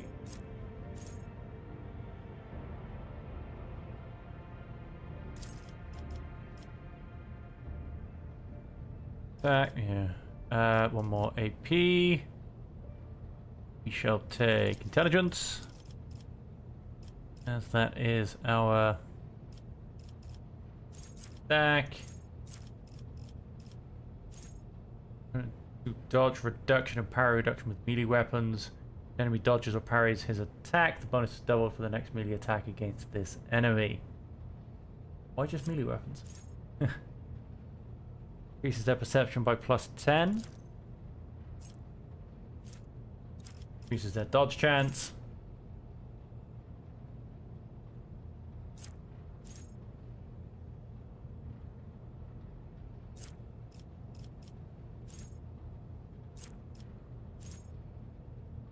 Weakness ability gain bonuses against enemies and effects machines for union.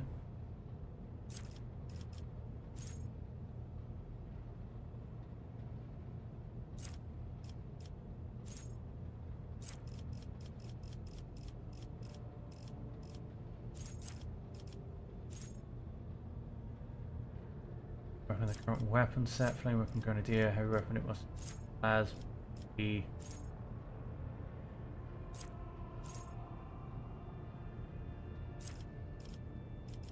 Plasma. Our weapon is solid. Oh.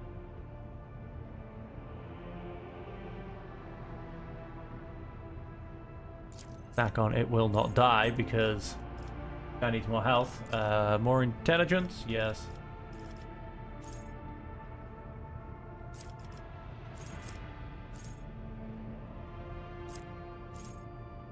Prey is killed. All enemies in a 10-hour radius around the prey have their agility reduced by -5 times prey's difficulty tier for 2 rounds. Well, that's quite nice, actually.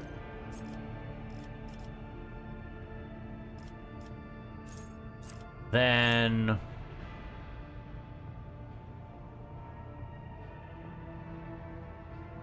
always a critical hit. I mean, that's quite nice. Guaranteeing myself a critical hit. We'll go ahead and keep that. -7+. And I'm going to couple that with Pierce the Armor. And then go ahead and add that to Logic. Complete. And that is Pascal, up to 61 health, looking healthy. We still have 2 characters to go, folks. This has been going for an hour and a half. That's how crazy leveling up these characters is. Revel in Slaughter. We've got Run and Gun. Got some Demolition Expert, Revel in Slaughter. Soldier immediately removes the Winded effect. Until the end of combat, the soldier gains the following bonuses. After the soldier kills 3 enemies. You then get Firearm Mastery. Number of extra attacks equal to their weapon's rate of fire, minimum 2. Using the weapon attack that normally costs the least AP. These attacks do not spend AP.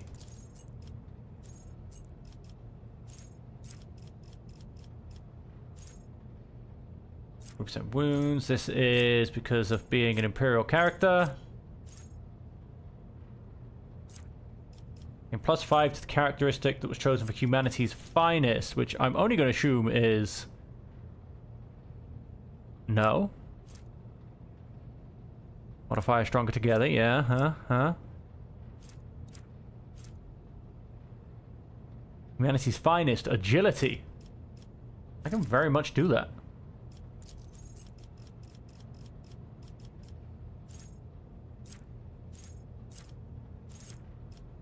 Put that stronger together. Quite a nice one. Ballistic skill, most definitely. Although she also needs a good amount of agility. Keep that in mind. Let's go have a look at these. Flinching Faith, melee flame and melter attacks against demons and psychers deal an additional +6 damage. Gain +80% armor penetration. Such attacks against Xenos deal an additional +3 damage and gain 9% armor penetration. The devotee and their allies in the area of effect of War Hymn or Furious Recital.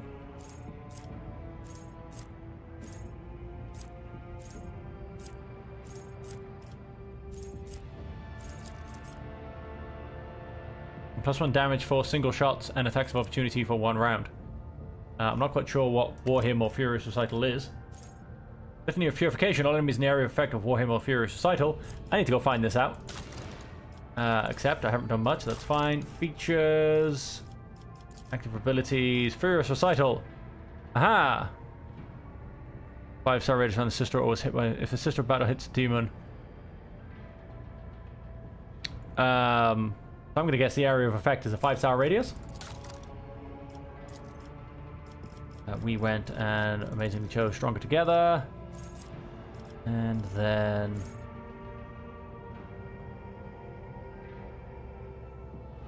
demons in the area of effect suffer damage equal to the momentum restored to the devotee while using this ability.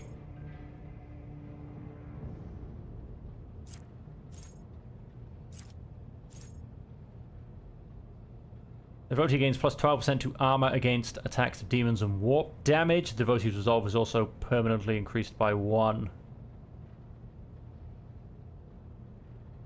Done. The Emperor protects. 2% chance to ignore any enemy attack. Ballistic skill once more. We do, like I said, definitely need to give up to the agility as well.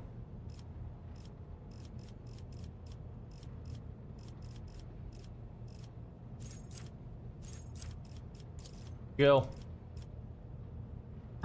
Agility. I mean, what are we actually looking at? We'll hit a ballistic skill again. That's going to go up to a lovely 60.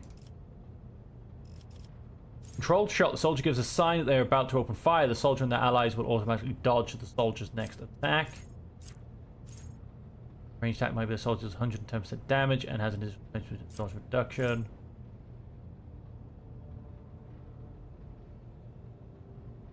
That's 1 additional AP. Next ranged burst attack will have its base rate of fire doubled. Deal -20% less damage. All shots will follow random trajectories. So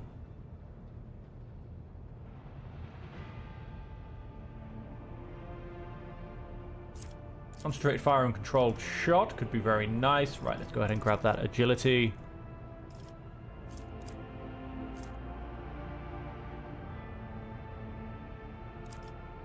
We also do want to be getting high perception as well.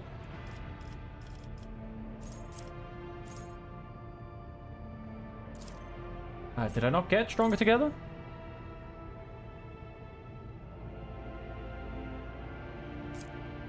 Oh, I guess not. Getting Stronger Together.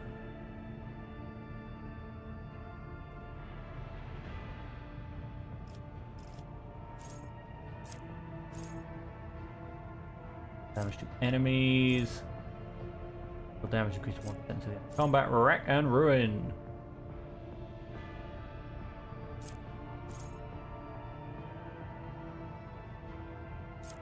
Maybe.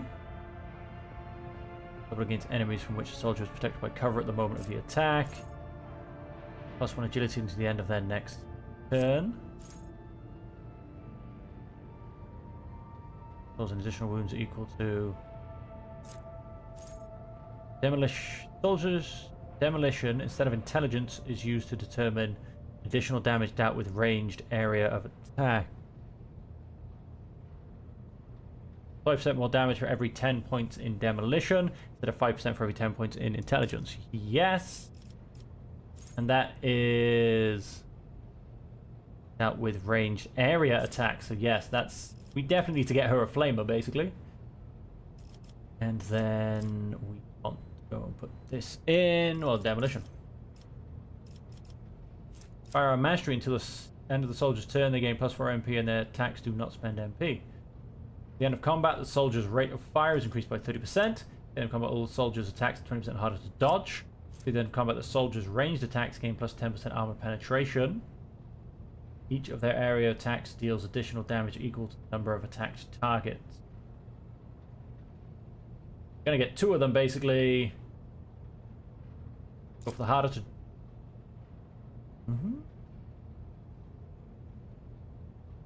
Harder to dodge.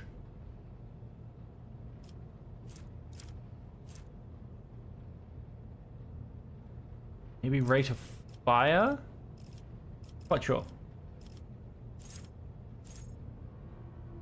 Second attack action in a turn deals 50% more damage to enemies that have not suffered damage from the soldier during this turn. Against an enemy, this soldier damage.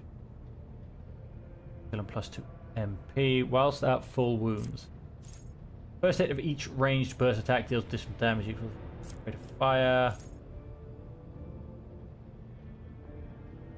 Used against enemies in a 3-cell radius around the soldier. Maybe? Soldier's medium armor does not reduce dodge.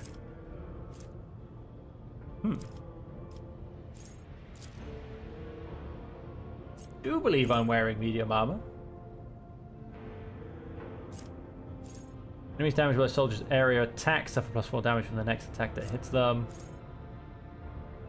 Cover against an enemy's attack, they gain a guaranteed critical hit against that enemy. Okay. Yeah, let's go and put it back into agility. Probably +10. And I think I was going to say controlled shot. Okay, can't go into demolition. Wasn't being used for anything else really. Medikai, because I believe she is trained. Hey. Perception, I need some of that as well.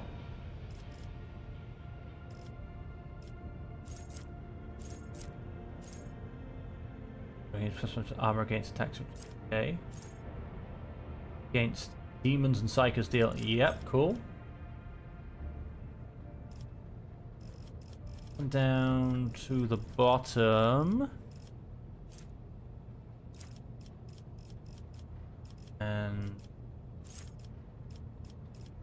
flame weapon proficiency, flame weapon expert.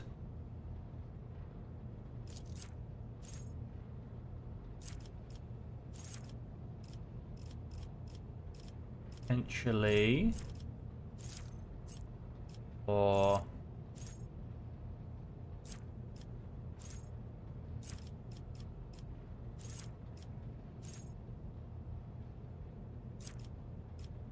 our weapon expert, +2 minimum damage.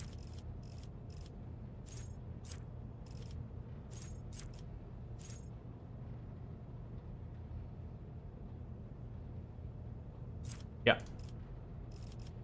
I'm actually going to come down and perception. I'm going to actually come all the way down and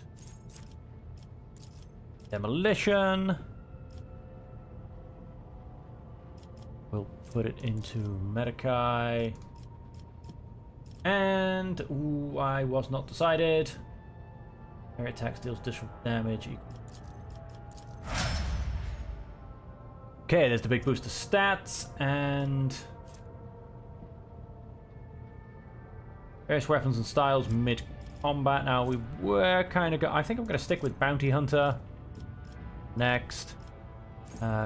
Pole the Bold. I think we'll keep that.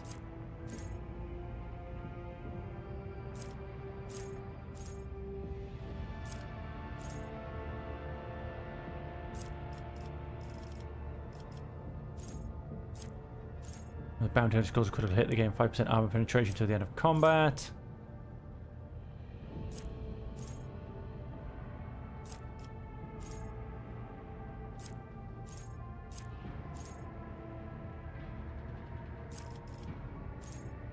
Kills an enemy with a critical hit. Kills an enemy whose difficulty is 4 or higher. Play the Bold.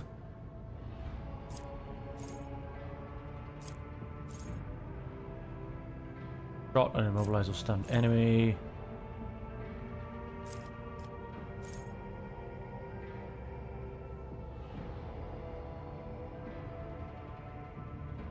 Plus 8% critical hit chance against enemies with one of the following effects.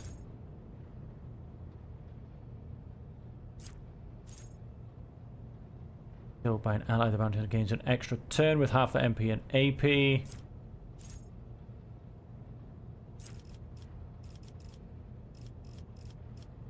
Did quite like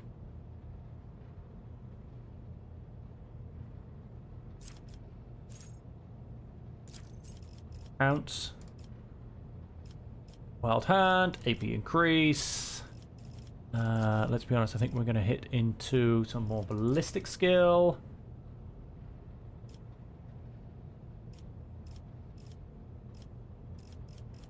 Then got ballistic skill perception, and let's get some agility. More ballistic skill, I think.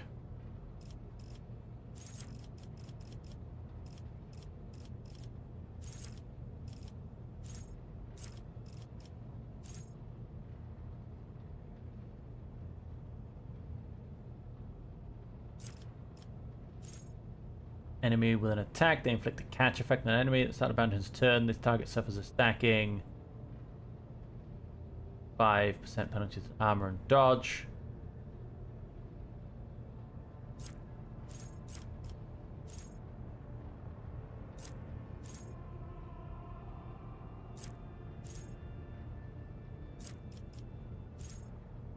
Hit scored.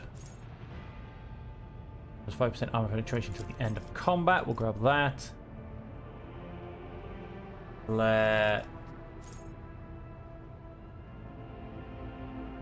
this weighs a critical. Let's get the piercing shot.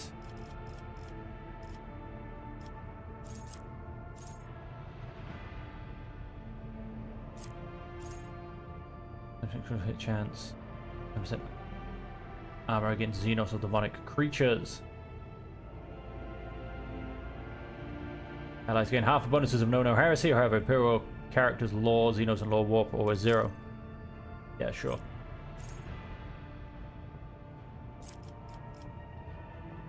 And plus 10 to demolition. Okay, one more character, folks, all the way from level 0. Ha! Love it. So, now he is going to be based more on toughness, I believe. Toughness, weapon skill, and strength. What we want for this guy. And for his skills, good old Abe, he has Carouse. And that's actually it. Carouse. Because that is based on his toughness, which is lovely and high. So let's go ahead and grab that.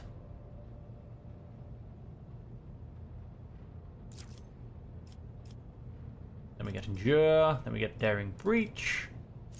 And then, one thing I definitely want him to get right from the start is Dueling Mastery, Parry, because that will come into a really big effect later. Damage deflection. Their parry chance increased by plus 25% of the warrior's total armor. Sure. That looked like it was a 10%. I'll take it. And so then we're going to go and have some extra toughness. Then we want to get Taunting Scream. Bruce. More into toughness.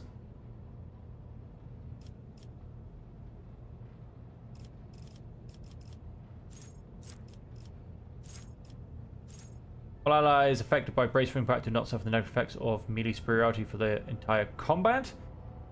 Any target surrounded by more allies than enemies receive a plus 10 weapon skill bonus for each additional ally. Cover all allies affected by brace impact gain an extra turn with 0 MP and 3 MP and increase their cover 20% for 1 round.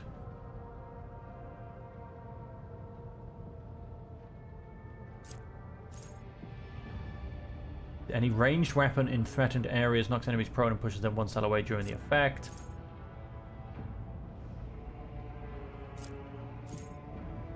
Suffer only half damage from all attacks of opportunity.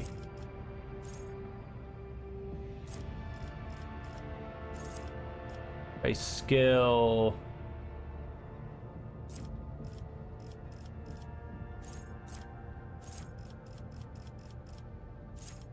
Training off. Toughness gone. Let's get some more toughness. Oh, and I suppose for a secondary skill, we'll... Oh, Medicae. That's actually quite an easy one.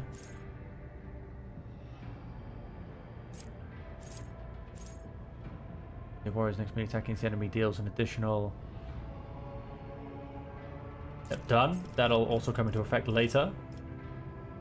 The warrior gains plus 4 MP for each kill and may use the MP after use around the warrior becomes a priority target for every enemy hit by their melee attacks. Also, the warrior gains plus 20% parry plus combat done. Target Enrage. Damage deflection against the first attack made by every enemy this combat. Done. Plus 24% armor. Single shot attack against a melee attack against a target. The warrior gains plus 9% armor against attacks made by that target for 1 round. Oh, very much so.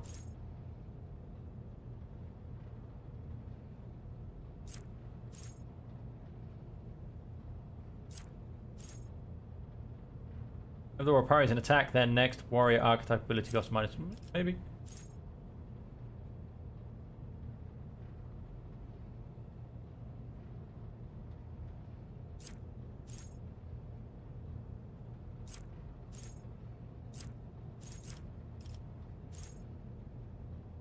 Charge and slash and the warrior's movement and grant.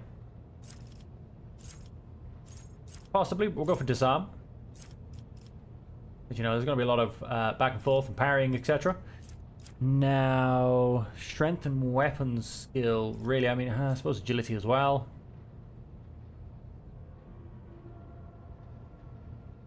Go for weapon skill for now.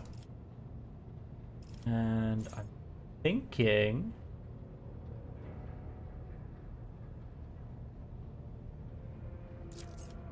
Strike. Stronger together. What do we have for humanity's finest?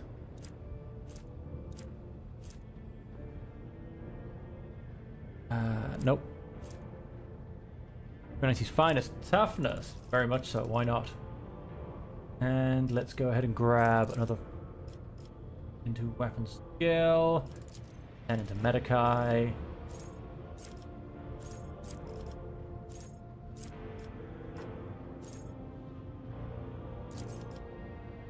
Damage reduction. Oh,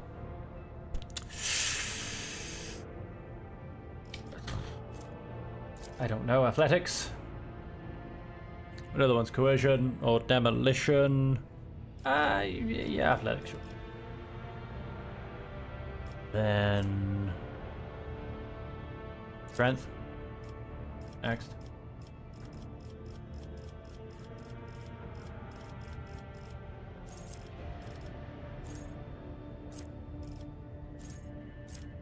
Master.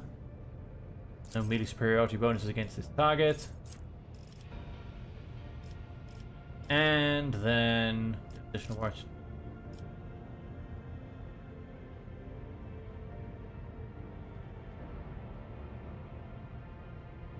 Yeah, cool. Okay. And then we're going to go into Vanguard. Transcend +1 stack of unyielding beacon. Each stack increases their resolve by +1 up to a maximum of +15. All allies in a 2-star radius around the Vanguard gain 1/5 of that bonus. Temporary wounds applied to the Vanguard now stack, but only remain stacked until the start of the Vanguard's turn. At the start of their turn, the remaining temporary wounds are reduced to the largest amount granted by one applied effect. The minimum of temporary wounds is less than the number of stacks of unyielding beacon. It becomes equal to the number of those stacks, even if the Vanguard has no temporary wounds at the start of their turn. Nice. Gains damage deflection against ranged attacks equal to the number of stacks of unyielding beacon on the Vanguard. What's that for every attack? They get +1. But no, we're going to go for defensive stance.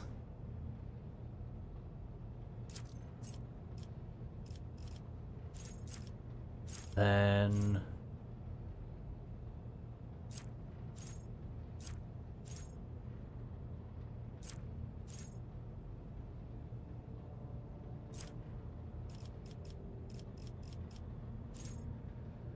base skill, base characteristic, taken toughness, but that's it.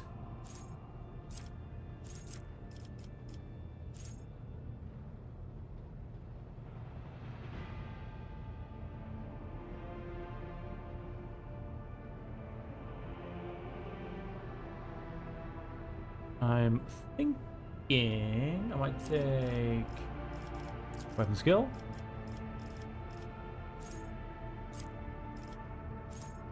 Has at least one temporary wound. They gain 12% parry and armor. Pretty much take that right away. Only increases the armor and parry by +1%. And to dodge against all attacks except the Vanguard's. Beacon. Critical hit deal -20% less damage to the Vanguard. Maybe. 90% parry against enemies that consider the Vanguard a pro. Oh, definitely.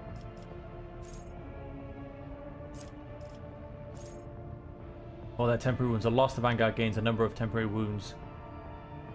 Strength for 1 round. Okay. Vanguard approach target. Vanguard's armor is increased by 5%. Ooh. -20. These attacks of opportunity do an additional 7 damage. One ally in a 2-star radius, the Vanguard gains +10% parry.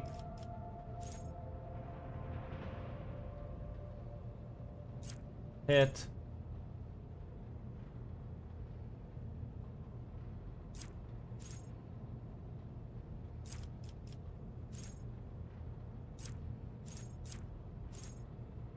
Attacks when you're beacon, the Vanguard has +resolve.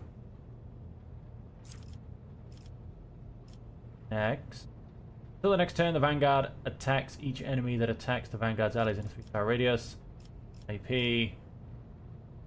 What are we looking like? Let's hit.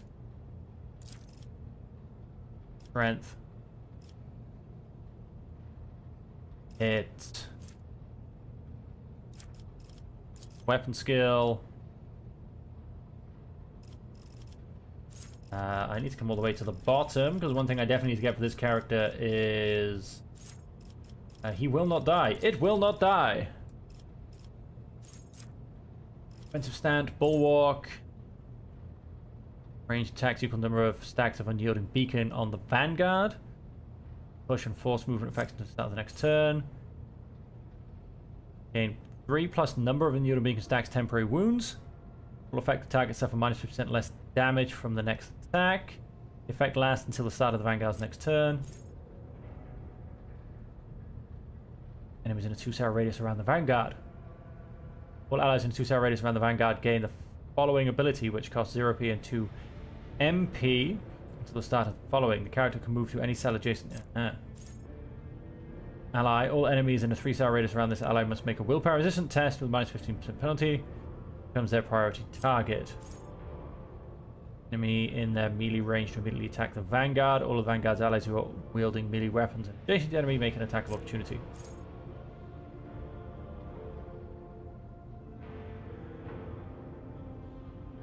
Go for force distraction.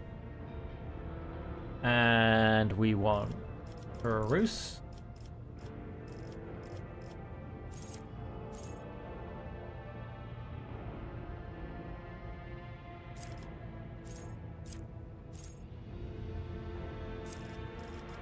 Solve.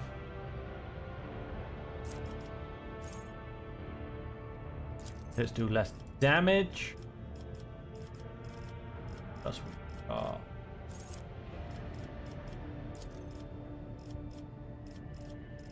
In fact, let's change this to parry. Let's come down to here because we don't have those options, and then choose will not die. That's complete. That puts him up to a lovely 76 health as well. We've got a couple of characters that have a decent amount of health. And that is a full respec. So full respecing 7 characters. Now, you can have a lot more. I mean, I know of 2 characters so far that I do not have. One because I didn't recruit them, because they were Xenos, and one I shot in the head because they were heretical. And that took me 2 freaking hours. Just going through that. And now let's just very quickly... Ay, is all I'm going to say. Shields. Antigago. Antigago. 90% hit chance, 5% critical hit, 80% and 15. We'll add this one. Antigago. What we got here? So a lance weapon is identical. Antigago. Can be equipped. 4, and it's the same thing. Antigago. This, however, is slightly better. So this should be 4 with 90 damage. Yes, add to cargo. Okay, so that's the ship equipped with the increased all weapon other. And we will eventually get something that I can add into my arsenal. But for now, ladies and gentlemen, and until we end up playing again in about 11 hours, we are going to leave it there. I hope you've enjoyed watching that ridiculous respec. And so until we see you again, thank you all very much for joining me. And as for always, stay safe, happy,